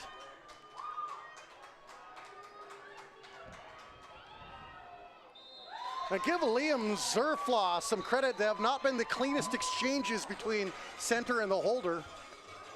I'm not sure if that went in. I thought I saw them signal it off, but I also see far side of the field there is a flag down, and we'll see what they're going to call that. It looked like there was some motion potentially there.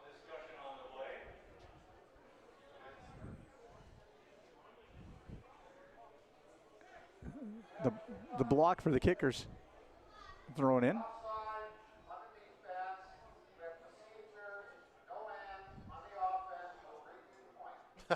So Liam Zerflaw saying, good, let's make this a little smoother. Get it down there for me. I can sneak it through those uprights for a single point. Certainly something that the Huskers are going to want to work on this week. The long snaps have been a little rough today, even on the shots back to the...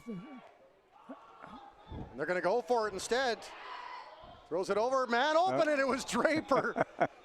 He was trying to do everything today, and unfortunately...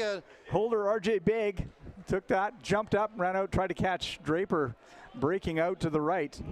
Draper unable to get the handle on it. If it's going to happen, he's technically their backup quarterback, as the Huskers don't have one at the moment. RJ Big, the receiver, does moonlight as one, and if you're going to have a guy doing that, I guess you want the backup quarterback as the guy with the ball. He's got a pretty good arm, actually. I remember we came out to the practice before the season started, and we were watching RJ Big stand in sort of as the quarterback for the defensive practice, and he could throw the ball pretty well. So not that time. Lots of heat on the kicking team. Couldn't quite convert it. As a 5-point lead now for the Huskers here with just shy of 2 minutes gone in the third quarter. VBN loop that ahead, scooped up by That's number 52. That'd be Tyler Leader. Follow the leader as he is brought down inside the Huskers half. Leader, I think, who's normally a linebacker by trade, actually did a pretty good job once he got his hands on that ball. These guys, if you don't get to touch it very often, you want to try and, you got to make yourself famous quickly. And you could see that linebacker, and because when he was about to be tackled, he lowered that head, wanting to, give the boom as opposed to take it. Exactly. So 1st and 10 for the Huskers, leading 20-15. 13 minutes to go here in the third quarter. Entertaining game at Exhibition Stadium. Coming to you live, VBNsports on YouTube, and another bobble. McKinnon taken down by a swarm of gangrene. And the Westshore Rebels, you can see Jamel Lyles and McKinnon kind of looking skyward twice in a row now where the ball's been bobbled on the exchange between those two players. And it looked like it was Landon Rayburn, the first guy that got in there. He didn't get the tackle, but he got the initial pressure that led to McKinnon being brought down. So second sack of the day for the Huskers. 2nd down and 12 for the Rebels. McKinnon in the gun, 1 in the backfield, 3 receivers to the left, 2 to the right in motion. Looking deep over the middle, he's got a man. And it will be their leading receiver, Kane Melchior, with the touchdown for the Rebels. Melchior found his seam once he got that ball in his hands. He made no mistake. Off like a shot, got the ball just in front of number 26, Cody Lawler. Lawler unable to get a handle on him, and off he went. And McKinnon threw an absolute needle through the haystack there as it had some nice zip on it right into the hands of the receiver. And Westshore will take a 1-point lead with the point after attempt to come. And it looks like they might go for 2 here. McKinnon with lots of time to make that throw, made no mistake in getting the ball into the hands of Melchior. So a big play here for the Huskers, trailing by 1 again, 2-point attempt for the Rebels. There's a flag. If it was on the Rebels and it looked like they may have jumped the gun offside, that'll be great news for the Huskers to keep this a 1-point game with 12 minutes remaining here in the third quarter. I think, yeah. No, it's on okay, so it'll be a do-over from a little closer. We'll squeeze that in a little bit further, so the Huskers. You don't want to give McKinnon too many chances. As I mentioned, he had over 1,800 yards in 7 games last year. 6'7" pivot in his second season for the Westshore Rebels. Were much improved this year. In fact, they've surpassed their win total, I believe, from last year at 3-1 so far this season. Well, again, as you know, we talked about it a couple of times earlier in the game, that sort of 3-headed attack with Borden, Lyles, and Trey Campbell able to move the ball not quite at will. And again, the Huskers defense has actually done an overall pretty good job today of limiting their success. But they are knocking on the door. They've just scored and looking for their 2-point attempt. Ball looks like it's spotted about the 2-yard line here. McKinnon under center. There's the give, and he's wrapped up. All great defensive play by the Huskers. Mason Palak and Travis Dietrich in on the tag team. Keeps it a 1-point game. Palak read that beautifully, was in there, wrapped up. I believe it was Lyles that the ball went to, and the Rebels, and you can see Lyles is starting to get frustrated. He's had a couple of misplays on the handoffs and held up this time trying to make the 2-point play. Go ahead, Warren. Even against the Okanagan Sun, who were so good and ended up winning the game, Lyles still had a lot of success, over 100 yards on the ground, close to 700 yards coming into this in the first 4 games. And Oscars, I think it goes all the way back to the coaching staff, and I think credit them with doing the right scouting they needed to, and at least so far find some wood and knock on it, because they've done a good job of limiting the damage that number 22 has done so far. So 1-point game, there's the kickoff, and that one in and out of the hands of the former UBC Thunderbird, one of the newest members, and that's number 7, Damian Dorn, who shook off the nerves earlier of having that one squeeze through his hands and go for a single point to end the first quarter, and bobbled this one, but boy, once he got it, he was very electric. I'm sure he probably had his heart stop there for just a moment. Oh no, not 2 in a row. But then once he got it, and again, unfortunately, if he had maybe handled it a little more cleanly at the start of that, might have had a bit more success. But again, making a good effort with that kick return. Did a nice job of finding the seam as the Huskers first down. There's the give now, and a little hole opens up. Beaubien will run into a wall of red, but he'll pick up a few yards in the process. They'll bring up second down for the Huskers. Move the sticks forward maybe a couple of yards. Let's see. A lot of lateral movement, Steve. Actually picked up more on that than I thought he did, Warren. Looks like it was about a 5-yard gain based on where they're setting the stick on the far side there. The big boys up front did a nice job of opening up that right side for him to make his way there. Is Mike West, Elijah Faulkner, the receivers to the right side, 3 receivers to the left. Faulkner now looking downfield, in and out of the hands of the defender, and if this game is decided by a few points, there might be some sheepish quarterbacks thinking I could have made a difference. As Marcy Delsey managed to get up and get a fingertip on that ball, Elijah Faulkner unable to make a play on it as it was tipped just out of bounds. No, that was might have been Leon Mechie that actually made that tip. They'll bring up third down as Beaubien remains. This time moves a little further from the backfield into the punting position.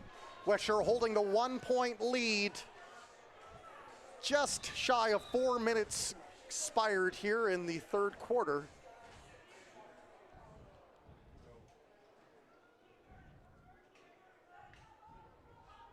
A high snap, pressure from Westshore. Beaubien gets it away.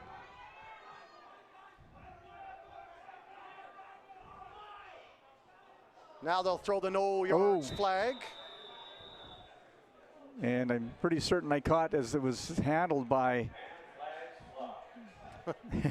by Lyles. Rod Hudson, the in-house announcer, saying the flags are flying. There was a no yards, and obviously no yards there, but as Lyles handled the ball, you could see a hand come in and get onto his mask, and that's going to be an extra not what they wanted. Penalty against the Huskers here. Liam Zerflaw did a great job of getting away. Number 1, he was the first Husker there. Stepped away from the no yards, but unfortunately. And it was Zerflaw that got the hand on the face mask. So that's going to, again, and unfortunately for the Huskers, put the Westshore Rebels in pretty good field position. Well, that's a bonus 20 yards they didn't have to work for. Turns out to be a pretty nice return when all is said and done. I don't think the Huskers can complain too much. They've had their share of penalties go in their favor so far today, so, and have kept drives alive for them. So. And you see that hand come in right there, and it was Liam Zerflaw who did a good job earlier of getting away, but then took the penalty. There's the give now. Trey Campbell snuck away from one tackler, couldn't get away from the second. Nice work by Tyler McStravick to get up there and wrap him up along on the shoelaces and hold on to drag him down. Campbell so good at hitting that hole very quickly. He's got those shifty feet. I was going to say, feet so light Fred Astaire would approve from wherever he's smiling down on us. You can see as McKinnon was putting the ball into the belly on the handoff there, he actually held it for an extra second or so, almost like he had the option to pull the ball back in and make a separate play with it. But we see Travis Dietrich down, which is not good news if you're a Huskers fan. You hope he's just maybe a little winded. Been such a key cog on that defensive line. Good player, huge motor. He's certainly, again, one of the stalwarts on that defensive side for the Huskers. And we'll hope this is a short-term problem for him. Native of Drumheller, Alberta, the land of the dinosaurs.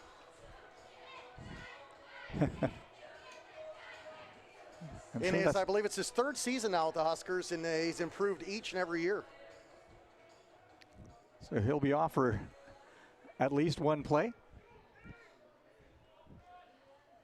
Rebels driving 2nd and 3. McKinnon in the pistol, clears the backfield, going to the air. He's got a man open. Caught by number 80, Tyvon Blake. That'll move. Good coverage by the Huskers. They were right there on top of that as Blake hauled that in. Lots of movement in the backfield. That is going to move the sticks. Under 10 minutes remaining in the third quarter, 21-20 lead for the visiting Rebels who have the ball. Good work by Thelasco to wrap Blake up quickly after the catch. There's the give to Campbell. Or no, McKinnon kept it. He went wide. Now going to the end zone, and he is taken out of bounds at the last moment. Good defensive play by number 34. That's Brendan Atkinson. Brendan Atkinson doing a good job. I think just about half the stadium fell for the fake, as we all thought that number 4, Trey Campbell, was taking that ball to the right, and it was McKinnon tucking it back in, heading left. And good work by Atkinson to spot that and shut that down before it became another score for the Westshore Rebels. Perhaps at McKinnon saying, I read about this 3-headed monster. Hey, there might be 4. There's a high snap again, and that one bobbled, and he'll fall on the ball, but it'll be brought all the way back to about the 15-yard line. Good work by Landon Rayburn to get in there quickly.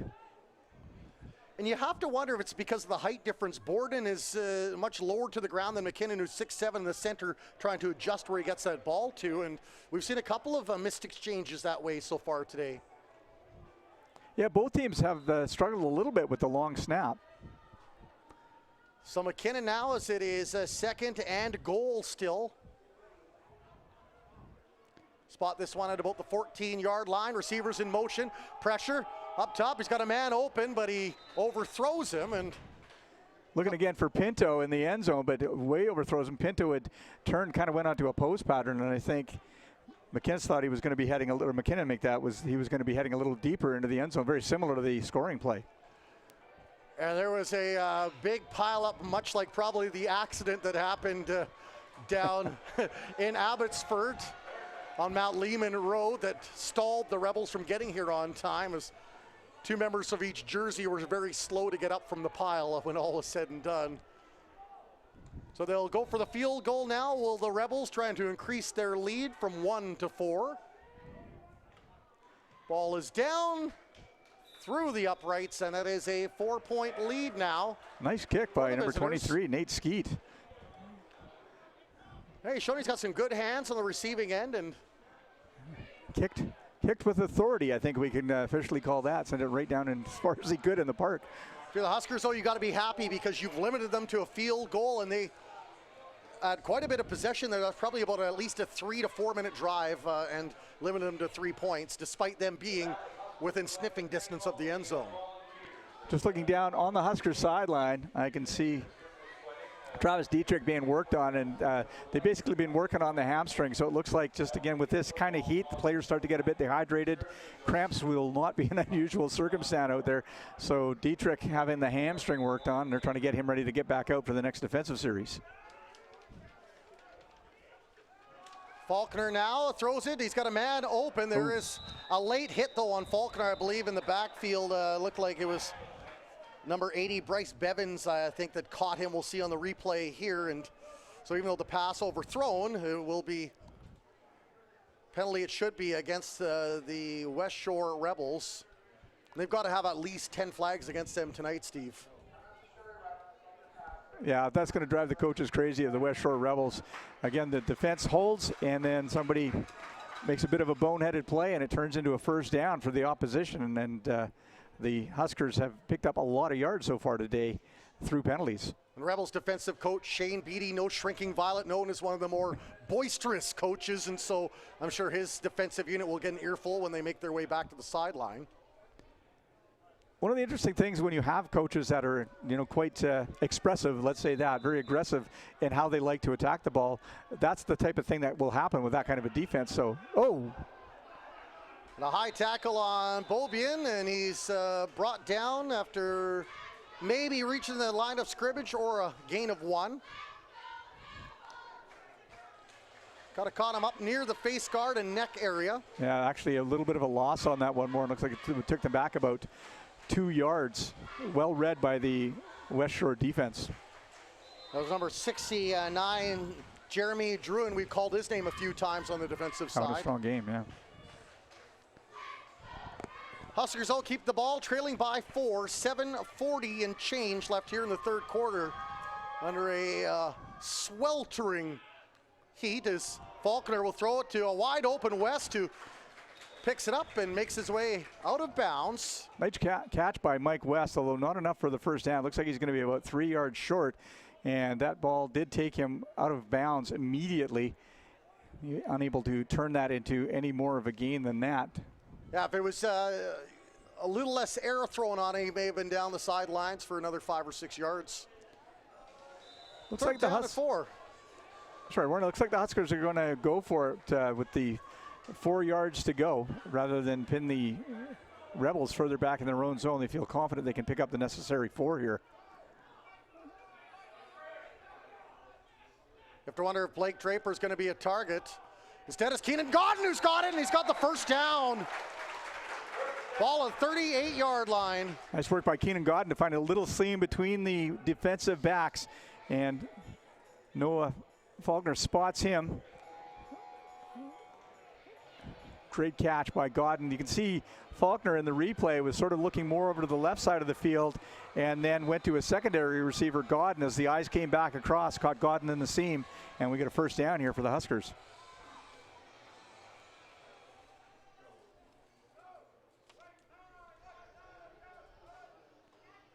Faulkner now throws it over the middle again. He's got a man, and it's caught by Keenan Godden, who's starting to warm things up.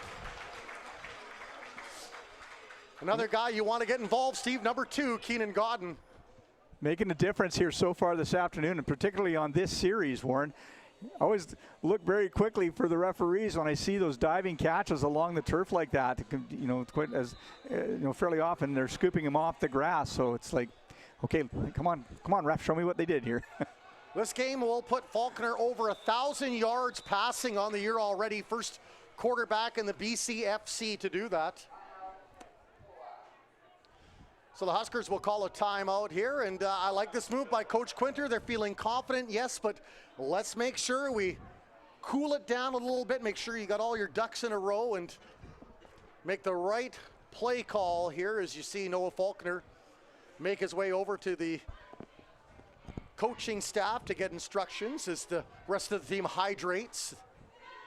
Now, some of those big boys, you'd think that's like one of those Billy Blank's Tybo workouts for them, is probably lose 5 or 10 pounds at the end of a game like this. Sumo wrestling and hot yoga all wound together. It's and again, it is tough for these guys. You know, a lot of people think, well, as I say, you know, the receivers and stuff doing the longer runs and that sort of thing. But you know, when you're in that line, it's hot, and you got big guys right across from each other and close, and boom, you're into the play right away and pushing for a few seconds and, you know, break again. But so it's much harder on those guys than people think it is.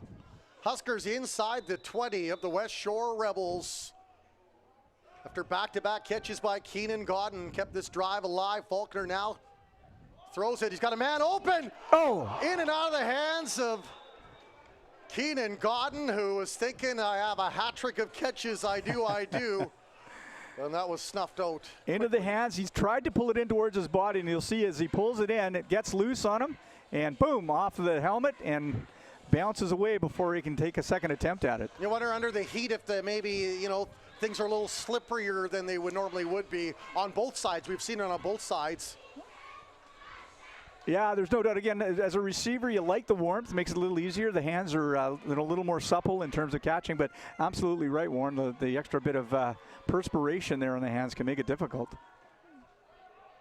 Huskers now once again go to the air. Oh. Once again, another almost interception. This one by Brandon Ihanza, who had the pick earlier. 5:36 remaining. That'll bring up third down for the Huskers, who I think trot out the field goal team. 2 receivers kind of running a little hook pattern, and I think it was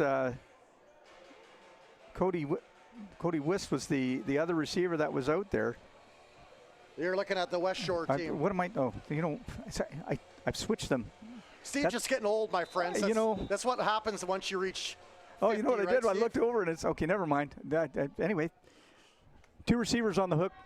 You can send both reading looked at the other glasses guy. courtesy of Exhibition goodness. Stadium for the next home game as they kick through the uprights, and we once again have a 1-point game.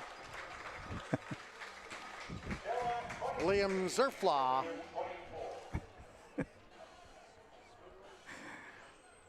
Cody, or make that. I knew I was going to do that this year a couple of times. Huskers doing a good job of staying in this game.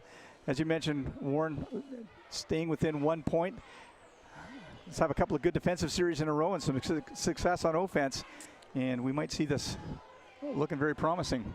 Well, you look at the keys to the game coming in. They had to limit the running attack, and for the most part, they haven't shut it down, but nobody has this year. They've done a nice job of limiting that. They had to get some sustained drives themselves. I think they've done that so far, probably 3 or 4 times throughout the game, Steve.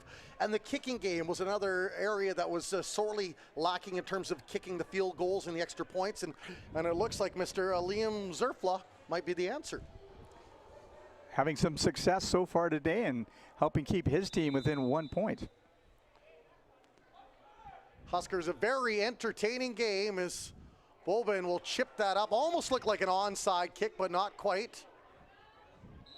You have to wonder if they're almost doing that on purpose to keep it away from the hands of Lyles and not give him the chance to romp her up and gain, another 30, 40 yards. I think it's a good theory, actually, on your part, Warren, because you can see that he's basically doing it on purpose. I think he can drive that ball deeper, but you want to keep the hands. I'd rather have it drop into the guys that would normally be blocking than the guy that can run like the wind and has had so much success so far on kick returns. One thing the Huskers don't want to do is give the Rebels any momentum. Don't give them that spark. Don't get their stars going, and by kicking that into the hands of, say, a linebacker or an offensive lineman, I think you can do that. Rebels with the ball now. Near the edge of their half. And a nice tackle brought down by Chris Thelasco, who gets up, pumped up like a WWE wrestler. Thelasco, you can't read that play any better. He spotted Melchior on the outside. Chris using his speed. And I remember, Warren, you sent me before the season some highlights of some of these fellows that were playing in high school ball. And I remember that about Thelasco was his ability to wrap up a runner and not let him get away. It's not a big hit, but the guy just doesn't go any further after Thelasco gets there. And that's a great talent to have. So many guys run up and they look for that big whack, but then they don't wrap the fella up. You could see him reading the receiver very quick out of Notre Dame High School in Calgary, along with Mason Palak. 2 prize recruits of the Huskers. There's some pressure down. McKinnon loots a tackle. I think there's going to be holding on Westshore. So it is a touchdown, Westshore, but I believe this may come back. Yeah, even before the ball was thrown by McKinnon. And right away, the officials wasting no time calling that down. Well, and it was the hold that allowed McKinnon to get it away. He was starting to get under some pressure, and the only reason that he was able to throw the ball is that the offensive line took liberties with the rush. And we're going to actually have that turn into a loss of yards for the Westshore Rebels.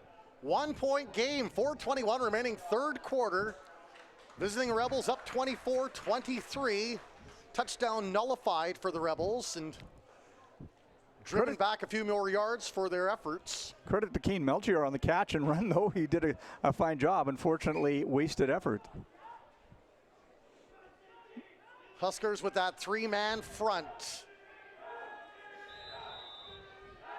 Now, chance of defense coming from the Husker sidelines. They'll bring a little more heat now. McKinnon waiting. Another flag thrown. That one once again in the vicinity. And the receiver taken down with authority just outside the midway stripe. And again, it's Chris Thelasco that jumps up out of the middle of that pile. And after bringing the receiver down. And it looks like a hold on number 44, Mason Palak, on the replay that may bring this one back. Again, not a huge defense for the Huskers here. They're not big guys, but when you have that attacking style on the line, it's almost like this. If you look at the guys that are playing on the line, the defensive line, it's more like a bunch of oversized linebackers. So they've got some quickness. They charge hard, and it's hard for the large defensive linemen to contain guys like that. This is the first of back-to-back games between these teams. You have to think the blood will boil next weekend down in Victoria, and the Westshore Rebels have been drawing some very good crowds this year. I believe it was close to 1,500 in their game against like the VI Raiders. First time in, I think, 11 years they'd beaten the Raiders this year. Really? Wow. They've been 0 for. McKinnon remains this time in the gun. Will empty the backfield, looking for a little extra help blocking. Second and 25. Heat. And the catch made by Skeet, who scampers his way through a couple of tackles and is brought down at about the 53, 54-yard line of the Rebels. They're going to still have about 4 yards to go. We'll see how they elect to deal with that. McKinnon stood in there and he knew the heat was coming. Number 34, Brennan Atkinson, about a step or two behind from sacking the quarterback. And that's what a veteran QB, a veteran pivot can do, Steve. They sense that pressure's coming, but they have the composure to stay in the pocket, to take the hit if they need to make the play. Yeah, it's panic that gets the young quarterbacks into trouble. Then they just throw into a bad situation, and there's either a turnover or... Third down and 3 now as they will punt the ball away where the Rebels and almost blocked, and that one scooped up by Jason Gagg, and there's a flag thrown as Gagg was running. Will it be an illegal block or will it be a face mask? Huskers may be lucky to not get penalized as they did brush the kicker trying to avoid hitting him. And you see the flag being thrown right there. Gagg made his way around.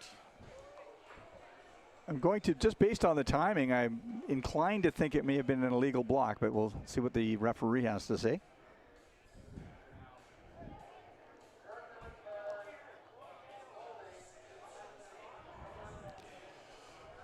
So some of the worst field position the Huskers have had this game. There may have been 1 or 2 situations where they've been inside their 10-yard line starting with the ball. Interesting wrinkle that the Rebels have, which is where they have their quarterback as also their punter, which puts a little bit of extra pressure on the returning team because you got a guy that can fire that ball deep downfield if they want to fake that. And I'm sure that is something that has been practiced here or there. Oh. There's a fumble, speaking of, but the Huskers will recover. It's bated breath on the sidelines before it was wrangled back in. Well, it was a good hard hit on Bobby, and you can see the hand come in. Bobby, and you can see his arms. Ty Schumacher, the man. Well, pardon me, not Ty Schumacher, it's Byron McKinnon. Bobian's arms grew 3 sizes that day as he reached out to recover that fumble. Channeling the Fantastic Fours, Mr. Fantastic. Second down and long. Going deep, looking for West. Oh, and in and out of his hands. Great defensive play by number 1, Brandon Ihanza, who's had a lot of balls thrown his way. And he's had his hands full trying to cover Mike West, but he did a good job there to get the hand up, and it was almost a pick 'em as to who was going to be able to come down with that ball. And fortunately for the Huskers, it was not Ihanza. Unfortunately, it was also not West. West, one of those runners, very deceptive. Doesn't look like he's going fast, but once he reaches that speed, he'll contain that momentum all the way down, and that's how he's able to beat defenders. Looks like he's behind them, and the next thing you know, he's got the step on them. Big lanky body at about 6'3". 1 minute, 55 seconds left here in the third quarter. And it will be Lyles back to receive the kick. Bobby in his end zone. Do you take the safety, Steve? Yes, you do. That's exactly what they will do. Yeah, that's just too far into your own zone with a guy like Lyles in the back there to return that punt. He's going to be up on your 12-yard line before you even know what happens. So, Rebels leading by a field goal now. Will receive the kickoff from the Huskers, who are in this football game. Just 1:26 remaining in the third quarter. It's been a nail-biter so far. The lead has gone back and forth. As soon as one team has scored, the other team has responded, it seems. The team's a field goal apart in score, so if the Huskers can keep the Westshore Rebels at bay here for another series, get it back, Next chance to watch the Huskers live is September 10th. Kamloops Broncos, who have yet to win also, but have been very exciting. They've been piling up the points. Their problem has been keeping the ball out of their end zone. So they have back-to-back hard-fought games against the Okanagan Sun and the Westshore Rebels, so the two top teams, and they were within, I think, 2 scores of both of them when the final whistle sounded. So that should be a good game. That's September the 10th. Next week, the Huskers head to Westshore. A booming kick deep. Roll its way down to number 8, Pinto, who has one of the touchdowns, and he'll evade one tackle, and then he is met by more green shirts. Colby Dick down there on the coverage. Gets in behind, wrangles Pinto down. Nice low driving kick by Beaubien. Huskers will want to make this 3-and-out if they can to keep this drive short. Get back to the sidelines and get that offense back out there doing what they do best. As for the Rebels, you know they would love nothing better than to get that running game going and slow the clock down up by 3 with just over a minute remaining in the third quarter. McKinnon spots a man wide open as Nate Skeet evades a couple of tackles, and then he is dropped down from behind. A loose ball. Loose. And who's got it? And Jason Quinter saying it's Husker ball. Got the initial indication from the referee is that it's remained in the possession of Westshore, and it's number 75, Christian Kraus, that jumps up with that ball in his hands. What a thundering tackle. We'll see on the replay here. Steaming back to get his man after Nate Skeet had evaded a couple of tackles. Number 34 for the Huskers, Brennan Atkinson, lowered the boom, and like a man possessed, he came from in behind. And again, not surprising that that ball was knocked loose when you come in behind on a guy like that, especially if with a guy like with some experience will get their hands in there and try and push that ball out as they make the tackle.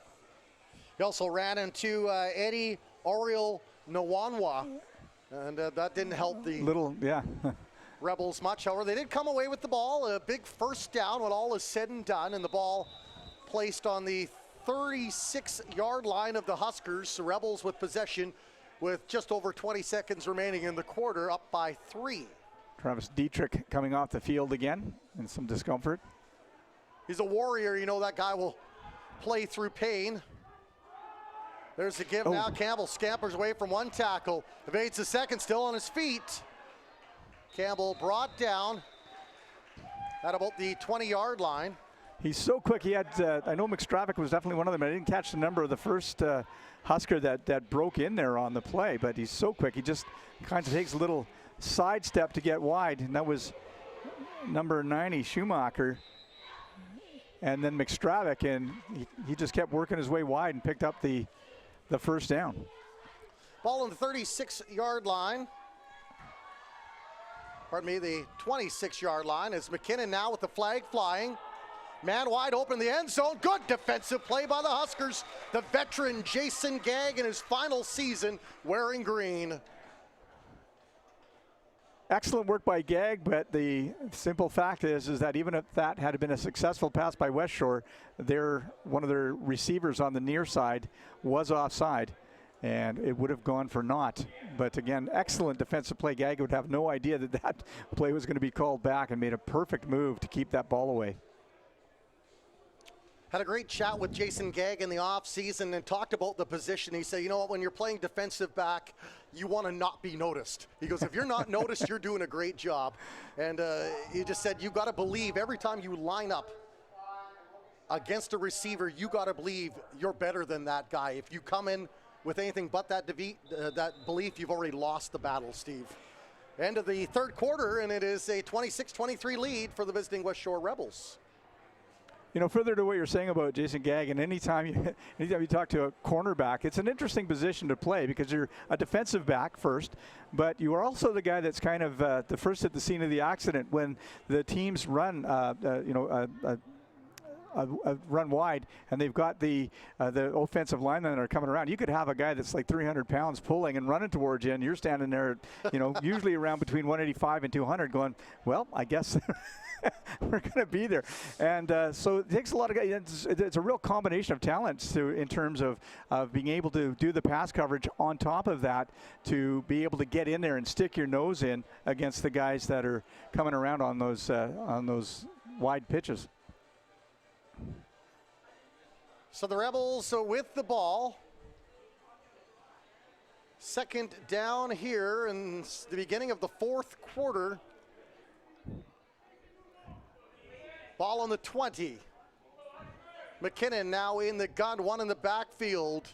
3 receivers to the right, 3 to the left. Huskers show pressure.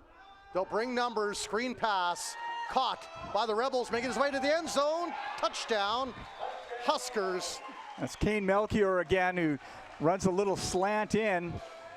Good hard pass by McKinnon into his hands, and he just runs the seams between the defensive back and in for the score to bring the score to 32-23 here for the Westshore Rebels on the first play of the fourth quarter. Now what the Huskers are going to have to do, how they respond to that touchdown here in the fourth quarter, is one of the biggest plays of this quarter. If they can answer back with a score, hey, you're back within, a field goal, and it's anybody's ball game still. And this has been, unfortunately, where the Huskers have run into trouble in the fourth quarter. Once that one score happens, they sometimes continue to roll, and we'll see how this team has evolved so far this season coming up on the next offensive play. You'd hope that, when the score is close, that the guys would, stay disciplined. Say, okay, we don't want to, we're in here, we've got a chance at this. Let's not give it away on being overly aggressive or losing our cool.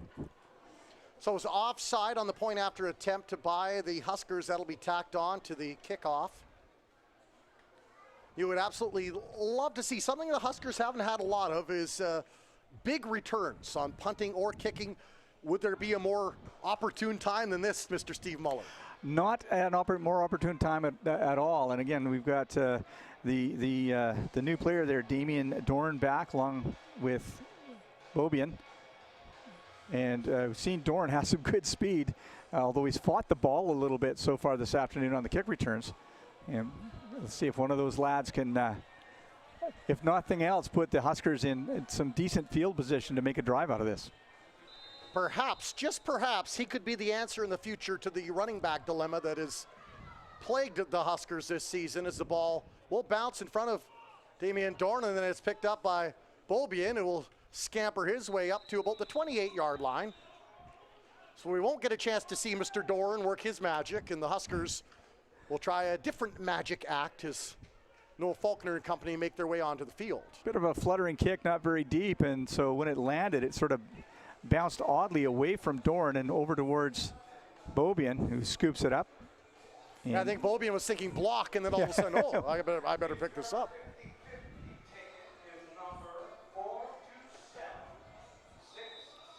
Here come the Huskers now, trailing by 10, 14:39 remaining here in the fourth quarter. Four receiver set. Yeah, 4 receivers over to the left side in motion. Faulkner now looks, and he goes the other way, and that one away from the intended target, Mike West. That'll bring up second down. Again, Faulkner looking left with all the receivers over there, but when he saw that there was nothing open, he quickly looked over and tried to find Mike West by himself, but he was well covered, and the ball just goes out of bounds. Not a bad option, because we've seen West catch balls in traffic. However, it's got to be a little lower, I think, and I'm sure Faulkner will say that one's on me. As he'll try to spearhead this offense, 2nd and 10 now in the fourth quarter for the Huskers, down by 10. Faulkner with a quick pass over to Blake Draper, and he will barge his way up to about the 30, and that may be enough for a first down. I'm just looking at the stick on the far side. That should be worn. I think he got it by about a yard or so.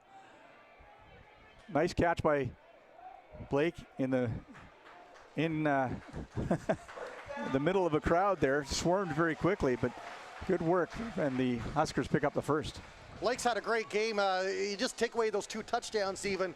He's done a nice job. We don't have the stats on how many catches, but he's got to have at least 7 or 8, you would think, tonight. Still plenty of time for him to have an impact also. Faulkner once again, 3 receivers this time over to the left, and that's where he'll head. And that went into the hands of Keenan Godden. He's going to pick up about 5 on the play, put themselves in a good place to have some options for a second down. Still 13 minutes remaining here in the 4th. Huskers down 2 scores. Driving though as they approach the midway point of the field. Looking to spur on this crowd who I think is starting to get some belief in their Huskers. I like what they're doing here. They're not just going for the big score right away. They're working their way down. Into the hands of Keenan Godden and then out again. Then Godden didn't like the extra shove, and he may get penalized for that one. And there we go. And this is the kind of stuff that you can't have happen when you're in a close game like this and you're trying to work your way down. You know, don't turn a drop pass into a 15-yard loss out of frustration.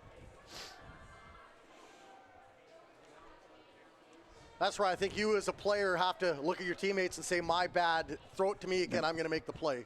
Absolutely, yeah. You want a chance to redeem yourself, and that's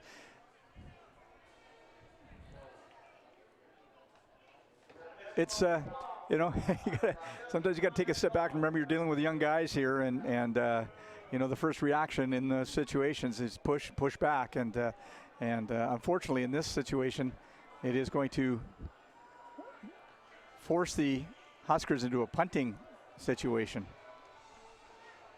So that defense, which has done so well, especially against this vaunted running attack of the Rebels, will be called on again to perform some heroics as the Huskers find themselves trailing by 10. 12 minutes and 48 seconds remaining here in the 4th quarter. Beaubien would love to get a booming kick deep. Perhaps a rolling kick to not allow the quick snag and run.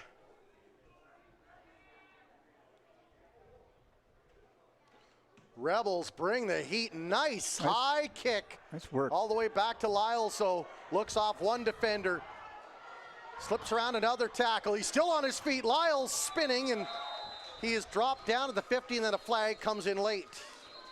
I think what you see with Lyles, he's got a very low center of gravity. He got hit, spun around, but he keeps his feet. He doesn't go down easily, and he just turns that into extra yardage.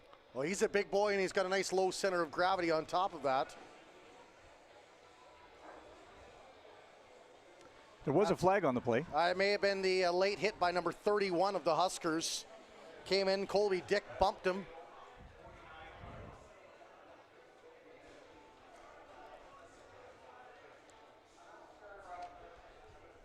Oh, and it's on the Rebels.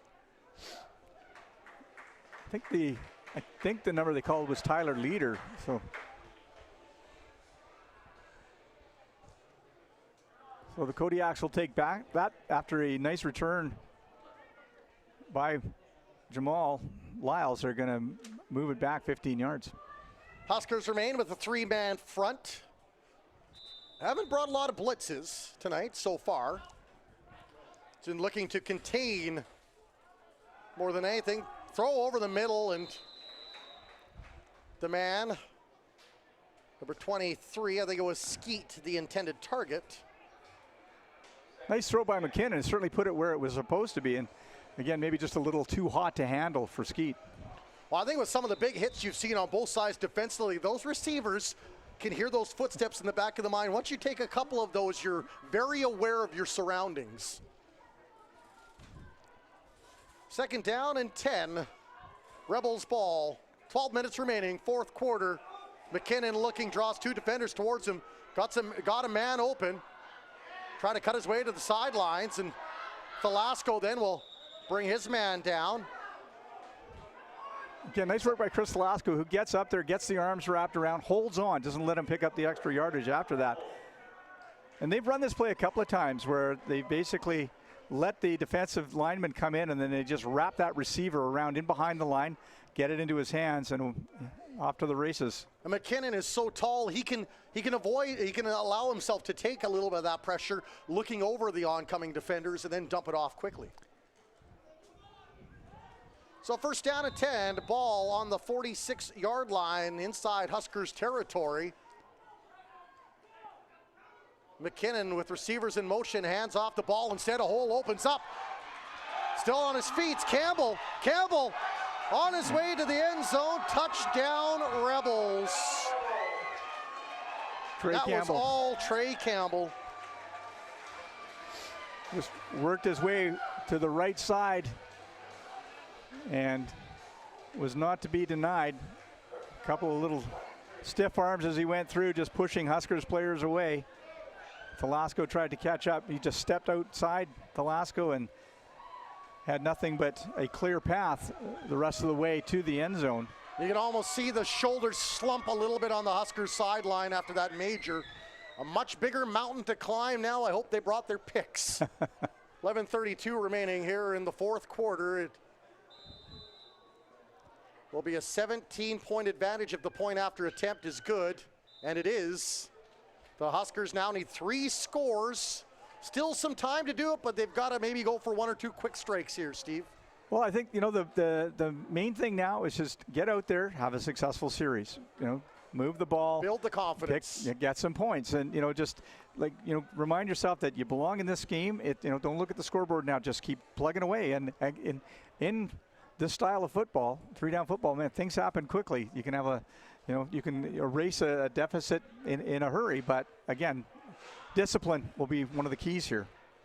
And we'll see how this Husker team is in terms of self-belief. Do they believe to a man that they have what it takes to come back in this game? 11 minutes and 32 seconds is a long time. And so the other key here is for Noah Falconer to not try and take too much too soon. Just march your team down the field, get your scores. Don't try and pick it all up in one play. And they're going for the onside kick. And do they have it? They... Little salt in the wounds, the Westshore Rebels. We've seen that against the Huskers a few times this year with the team up. Wanting to keep that offense off the field and a very well-placed kick.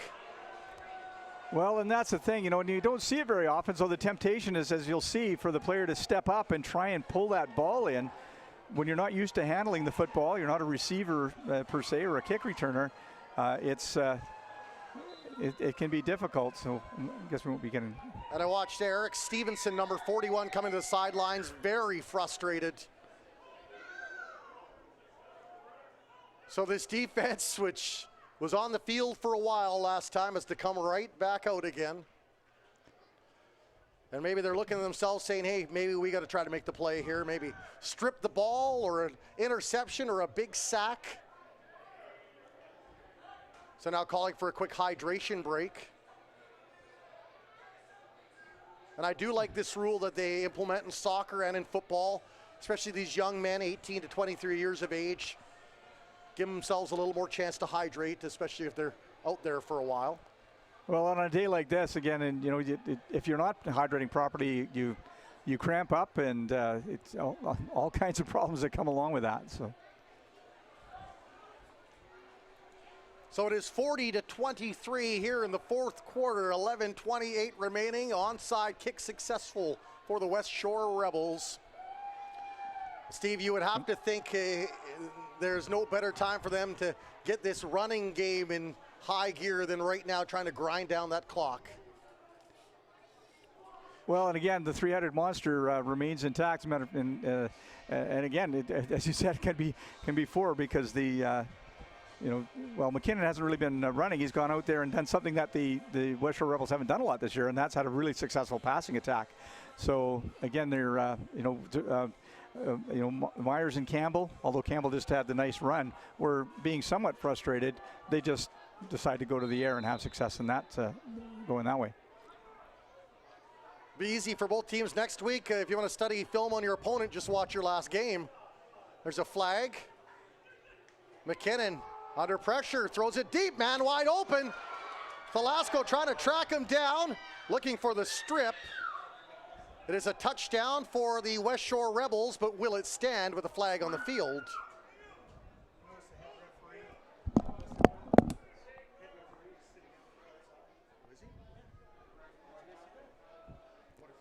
So we're going to find out here what there was a penalty at the beginning of the play. So we're just getting notice the head referee is actually on the sidelines. There's the backup in there calling the plays right now. You have to wonder if there's an injury or. I think it was a heat related, and that's one of the things that people need to remember. These guys are out there running up and down the field with the players, fully clothed, long pants and the hats and everything. So wearing black. Yeah. You know, and kudos to get out there and stick it out. You have to be in good shape to be a referee. I don't know that you know, the average football fan thinks about them very much, just that sometimes they get in the way. And so hopefully he's doing okay. So the ball does come back, and chance for a pick slips in and out of the hands of Liam Kerflaw, who also doubles as the Huskers kicker. Kerflaw getting some time in there as a defensive back. And that's got to be at least 5 somewhat catchable balls between both teams that the defensive backs have seen come in and out of their hands, Steve. Those are the ones that will keep you up at night, won't they? Yeah, you don't get many chances at them. You know, not too often they throw the ball almost right towards you. Huskers defending, 2nd and 15. McKinnon, elusive, going deep. Gag with some pressure. Nice work by Gag. The receiver, Kane Melchior, yeah, he was calling for the, which actually can be, can get you a penalty actually if you're doing the throw the flag movement. It's not usually taken well by the referees. So lucky that he didn't push his luck in that. Nice work by Gag.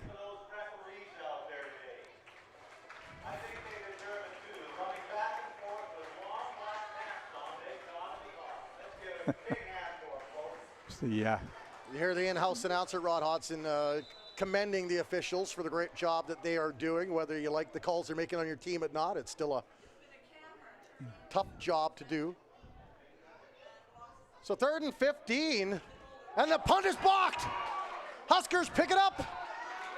The ball at the 50-yard line of the Westshore Rebels. They needed a big play, and they got one, Mike West stepping up there, getting that at midfield. They're going to start off on the 45-yard line, make that the 50-yard line of the Westshore Rebels. Nice work. McKinnon took the ball, and I mentioned earlier about they might try the fake punt.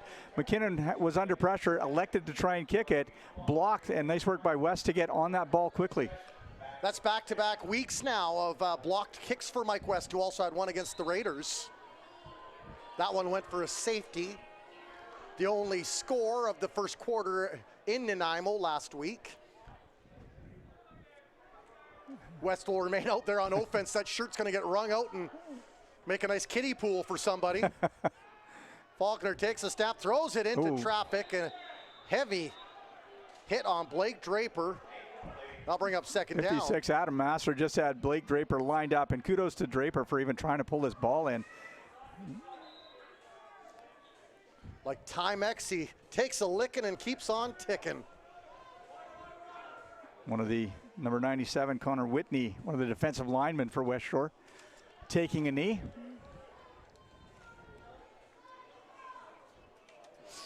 Again, in this kind of heat, you're going to see a few of the guys start to cramp up. You might see the replay on that hit again on Blake Draper. I thought it was the linebacker that came in. I think it was one of the defensive backs that made the nice play on the hit against Draper.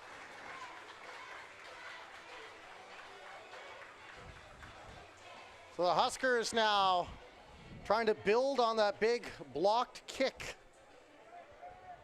Still with plenty of time, 9:44. If they can strike quick, all of a sudden you got a 10-point ball game. Faulkner has not gone deep very often tonight. It's been a lot of nickel and diming. Oh, and that's what they've been giving him. And Elijah Faulkner, the only receiver in the vicinity, so it looked like patterns were crossed there. And unfortunately, the Huskers, if you're a Valley fan, will have to probably kick the ball away. Noah looking for Elijah running a flag pattern just a little more on it than Elijah could get to. And I'm sure that Noah might say the wind caught it and carried it away gently in its arms. 40-23 the lead for the visiting Westshore Rebels, who are 3-1 on the season, sitting in second place behind the Okanagan Sun in the BCFC. As Faulkner will stay in there, 3rd and 10, and hey, they figure they're down by 17 points. They got to go for it. Faulkner now, as they'll bring pressure, goes over the middle, and once again the intended target, Elijah Faulkner, and probably about 7 yards out of his grasp, and it'll be turned over on downs. The ball just floats on Noah a little bit. Elijah unable to get underneath it. Huskers maybe thinking they saw something in the defensive secondary they could take advantage of on that 3rd down attempt. So the defense is going to have to come up with a play, Steve, here, and come up with one soon. Much like they did on special teams, they'll be called on once again to put on the cape and change in a phone booth. Just under 9 minutes remaining here in the 4th quarter.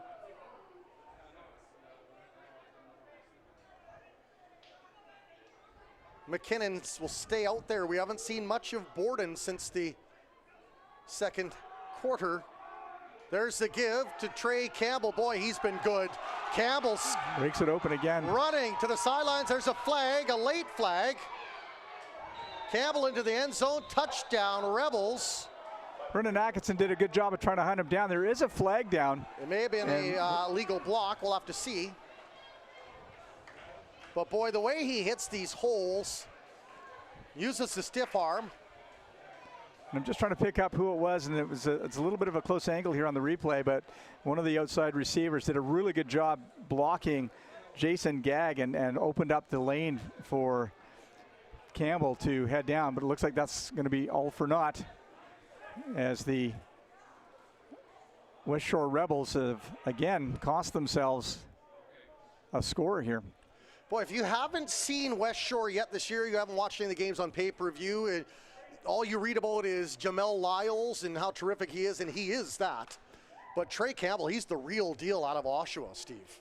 He's an excellent running back, and I'm just I have the stats sitting here somewhere, but he is I think he was 3rd in rushing to Lyles, who was at the top of the list, and I'm going to see if I can pull that out here quickly. But yeah, he certainly is right there, and again, and we said it a few times, it's that kind of 1-2 punch, and if you can start to tie up Lyles, then they just put it over to Campbell. The former O'Neill Red Hawk out of Oshawa, Trey Campbell, part of a heavy recruitment process by JC Boyce and Shane Beatty and the Westshore Rebels in this offseason, trying to rebuild a team that finished 5th last year and out of the playoffs. In fact, they have missed the playoffs the last 3 seasons, as have the Huskers. Last time they met last year was another close game. It was 27-22 for the Rebels, coming out on top in that one. Now the handoff, and there's a flag once again, and Campbell rambling again, sneaking away from Gagg, still on his feet. 2 men to beat. Campbell once again into the end zone, touchdown, but yet another flag. And we'll see. They might be coming back again. Campbell will be frustrated. He's picking up huge yards on these plays. It's just not going to go against the in any kind of favor to him in the record books. I'm sure he'd like that. Again, coming into the game, he was 3rd in rushing in the league. It is a touchdown, Steve. It is, okay. Penalty on the Huskers. All right. Yeah, it came in with a 10.7 yard average, which is actually a little better, almost 2 yards better than Jamel Lyles' average per carry. So, yeah, Trey Campbell's been full value for the Westshore Rebels here today's game. Had a beautiful run as the touchdown will count, as now the lead has been doubled for the Rebels, up 46-23 with a point after attempt to come. And for the Huskers, the baby steps continue, Steve, and after the first 2 home games, they went on the road and started discovering themselves and had a great first quarter against Nanaimo, then got better the next week against Langley, a team that thumped them the week before. And hey, against the second best team in the BCFC. They were right in there up until, midway through this third quarter. It was a 1-point game at one point, then a 3-point game to start the fourth quarter. It was. Again, they were right in there. Unfortunately, coming here into the fourth quarter, the wheels have come off a little bit. But, again, these guys, it's all part of the learning that goes on. I'm sure the coaches will sit down probably Monday and start looking at the film of the game and dissecting what they need to work on and where the improvements need to come. And just try and get better every game. Again, 23 points, which I think is their best total so far this year. They had 16 last week. They had 20-something against the VI Raiders. I think it was... I'll have to look through my schedule to have a little peek, but this may have been their best output so far. No, I think they had a few more points against the Vancouver Island Raiders because I believe he tossed 3 touchdowns to Noah Faulkner in that game, including 2 to Mike West. You're right. Actually, that was I had that. The 24 points that they scored in that game against the VI Raiders. Still some time for them to better that record. This time they will not attempt the onside kick. Will the Rebels? They'll punt that one deep. Will be in now looking for a hole and can't avoid the tackler who slaps the ground in jubilation. And there's just over 8 minutes remaining now in the fourth quarter and a sizable lead for the Westshore Rebels. Good coverage on that kick by Westshore. As Ryan Beaubien tried to take a step back and find a seam. He started to head up on the right side of the field and then sort of looked to the left and tried to go wide and was hunted down quickly. Just a reminder, if you'd like to keep up to date on everything happening in the BCFC, they've got a great website and Facebook page. And not only is there action in the BCFC, the Prairie Junior Football League just got underway last weekend. So this will be week number 2 for them. And that was number 38, Robert Modi, that did the good job on the coverage there for the Westshore Rebels. Faulkner now with a quick throw, and that one in and out of the hands of Draper, who has to be feeling very frustrated. Veteran receiver has been through the roller coaster here in Chilliwack. 3 different coaches for Blake Draper now. He leads all Huskers in receptions in history. Back for his final season here. 2nd and 10. 7:25 remaining. So the clock will tick down. Faulkner in the pistol. He'll look wide. He's got Keenan Godden wide open. Evades one tackle. Spins away from the second. Still on his feet. Keenan Godden. Some nice yards after the catch. Nice work by Godden to keep the play going after the catch for sure there, Warren. He managed to dodge and weave a little bit and evade some tacklers. Number 22. Jamal Lyles out there as a defensive back. I know the Huskers the Rebels had some problems last week on the defensive side in terms of injuries, and you have to wonder if that might be the case here, or that the Rebels are so confident they have this one in the bag that they're just going to rest up some of their starters and plug and play in terms of other players. Well, you'd think with a guy like Lyles, you wouldn't want to take a chance with him being out there as a defensive back. You know, he again, leading rusher. Although in terms of rushers today, I would have to say I think Campbell was the better of the two, although Lyles, as I mentioned, is excellent. But yeah, I would have to agree. Campbell did have himself an excellent game. Early on, they were having a tough time hitting those holes where the Rebels, and then, boy, they started finding them here by the fourth quarter. There's Lyles now, and he's taken down. It's a little leap over a would-be tackler there, number Brett 36. Boyce Brett Boyce, number 12. And he was the man that was down, I believe. And Brett Boyce actually set a Husker record last week with 4 special teams assisted tackles. It was held by a multitude of players with just 2, so he doubled that in his debut. And as you were talking about earlier, Warren, the Huskers have done a good job of going out and trying to fill some holes, taking a look at where they have some weakness and see if they can pick up some talent. There's an intended pass in and out of the hands of the receiver, number 9, Burhanu Yitna. That's the first time we've called Yitna's name so far today. As you say, Westshore starting to bring in some players to get some experience. Well, I think that's what you need to do, especially if you feel like you've got the game well in hand. Get some of these young guys in their first year, or some role players, a chance to shine a little bit. There's the keep, and McKinnon once again very good. And a little pop as he refused to do the hook slide and paid the heavy price for that. Good work by Cody Lawler to come up and wrap him up as he tucked the ball back in. Lawler read that well, comes up. We'll get a nice vantage point here as boom, in came the low hit by Lawler. Rebels maintain possession, 3rd down and 10.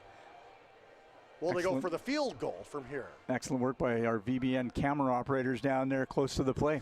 They're actually going to go for it looks like. Perhaps trying to add to the offensive numbers are the Rebels. So handoff and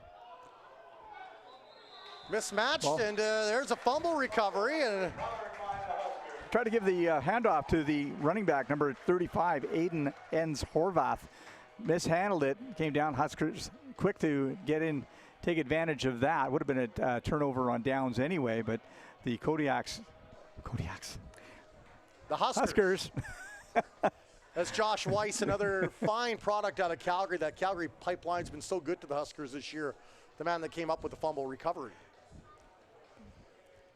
I should hydrate. It's not just the officials. And we're sitting here in the shade. We don't have any excuse. Yeah, no, we really don't, actually. Other than age, I guess. Just over 4 minutes remaining. The Huskers looking to punch another one into the end zone. They do have some majors tonight. There's a handoff there, and Gary Lumeka will make his way up for a gain of about 3. Lumeka pounding his way up over the right side of the line there. You know, and at this stage, Steve, I love to see them try to tinker with that running game and try to establish it now and put a little doubt in the minds of the same Rebel team you'll face next week, and the fact that you've got more tricks up your sleeve. Yeah, you'd hope, like I say, the Huskers can go watch some film and go, okay, we can adjust for this. Or there are lots of positives to take out of this game. Faulkner, a little nice pass catch. And a good catch. Keenan Godden, this time he's wrapped up. One hand on the shirt. Is that Lyles again that made the defensive play? Number 22, and I believe it was. Godden reaching down. I think he scooped that in almost one-handed. He did, and then tucked the ball in quickly. Good work by Lyles to get on to him very quickly after the catch. Lyles has, as Arnold Schwarzenegger calls, the guns when they introduced Lyles at the press conference. His arms were both of mine put together. I'm not the slightest of men, but a very strong player in Jamel Lyles. Now back for the punt. 3rd and 4. Will the Huskers attempt maybe a fake? They'll go for it, and a nice booming kick by Beaubien. Over the hands of the man, loose ball. Scooped up by Campbell, who's still on his feet, and finally roped up like a calf at Stampede. 2:25 remaining here in the 3rd quarter. That was Lyles with the return, and the Huskers doing a good job. He did touch it, and the ball got away from him, so he had to chase it back a little bit. And the Huskers were after him like a hound after the fox. So I will apologize to both the Campbell and Lyles family for mixing them up. Take it as a compliment. They're both equally good. Number 22, Jamel Lyles. Number 4, Trey Campbell. It's one of those things where, you know, when you watch players and you kind of see different running styles and so when you watch those two, it's like, wow, whichever one's running away, if you don't see a number, it could be either of those two guys. Very similar build and very similar silky, running styles. Smooth when they run, boy, those little high steps to get away from the initial contact. Time winding down, 2:25 left here in the fourth quarter, and it looks like the Westshore Rebels will take their fourth win in 5 games. The Huskers, though, will take some valuable lessons into a week of training to prepare for the rematch down in Victoria next week. Unfortunately, Westshore, the lone team to not have any broadcast coverage. You can follow the progress, though, on Twitter if you so desire. Ball skips. Low hopper from McKinnon. I think that went into the hands of number 88, Nathan Hillier. He did a good job as a shortstop, but yes. 2:15 is all that's left now. Is Rebels content to take their time, saunter up to the line, and let the clock tick on down. Up by 24. There's a high snap now, and McKinnon trying to pick it up. Loose ball. And the Rebels will gather up quite deep, though, as the ball now inside the red zone. There was a bit of an opportunity there for the Huskers as Landon Rayburn was right there on top of McKinnon as he tried to gather the ball up. It did bounce loose again. Mason Pollock also in sniffing distance there.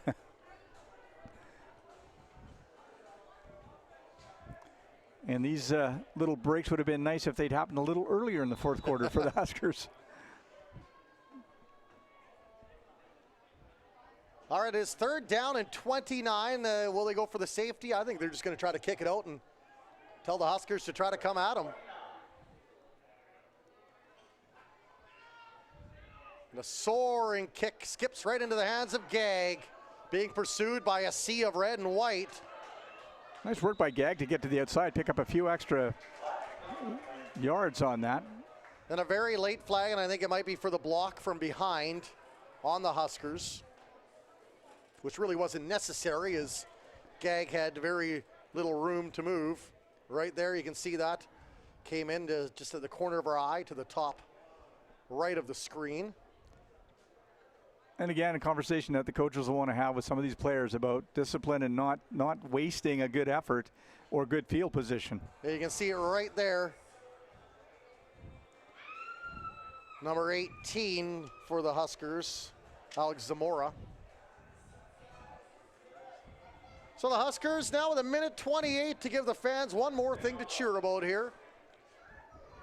And for this Husker team and Noah Faulkner, a chance to score the most points they have in a game.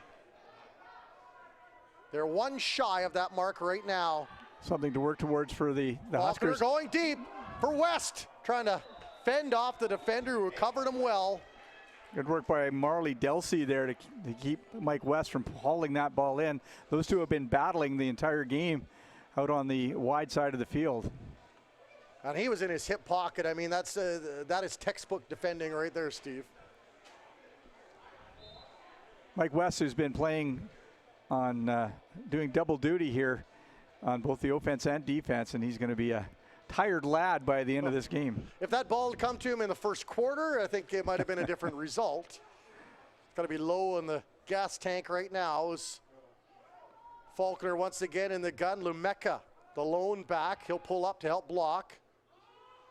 One squeeze to the hands of Elijah Faulkner. That'll bring up 3rd down and possibly the last offensive play of the game for the Huskers. We'll see what kind of a decision they make here in terms of whether they're just going to give it one more try. And it looks like Noah Faulkner staying out. So they will elect to make a play versus punt the ball away. Yeah, I don't think there's anything to be gained if you punt that ball away. You're not helping your team unless you really need to work on special teams. And agreed. I think the goal here should be to see if you can, come out with the best result on the score side that you've had for the year.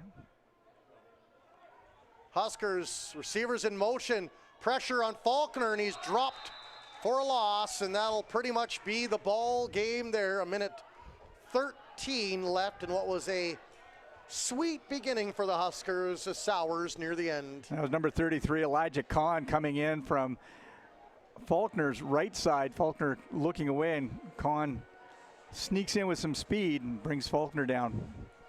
Credit once again to the Huskers, though. Another game where the score line will not tell the true story. This one, anybody's game through the first 45 minutes before the Rebels flexed their offensive muscles, scoring on the first play of the fourth quarter and then attempting an onside kick to pile it on, and momentum continued in their favor.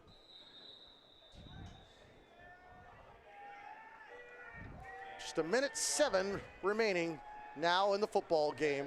Well handled by Sean Booth. Stopped up by the Huskers. Gain of maybe half a yard. The faithful start to slowly trickle their way out of the stadium. Another decent crowd on a day a lot of folks you'd think might be thinking beach weather or Cultus Lake, and for these hardy folk, they're thinking, let's support some junior football. There's the give now is number 37, Sean Booth. Sean spelt the Celtic way, C-I-A-N. Looks like it'll be about 2 yards short of the first down there. Just 40 seconds remaining now in the football game. Nice work by Ashton McKinnon, who came in as quarterback, took over for Scott Borden after, well, basically played the last 3 quarters. McKinnon now with a quarterback draw, makes his way up the middle. Try to keep that clock moving and the chains also moving. With the chains moving, the clock stops.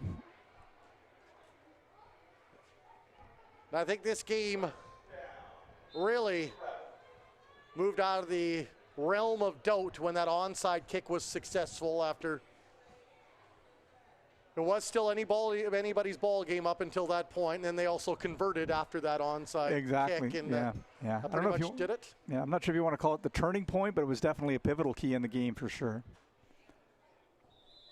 And time's counted down. Husker Nation, though, do not lose heart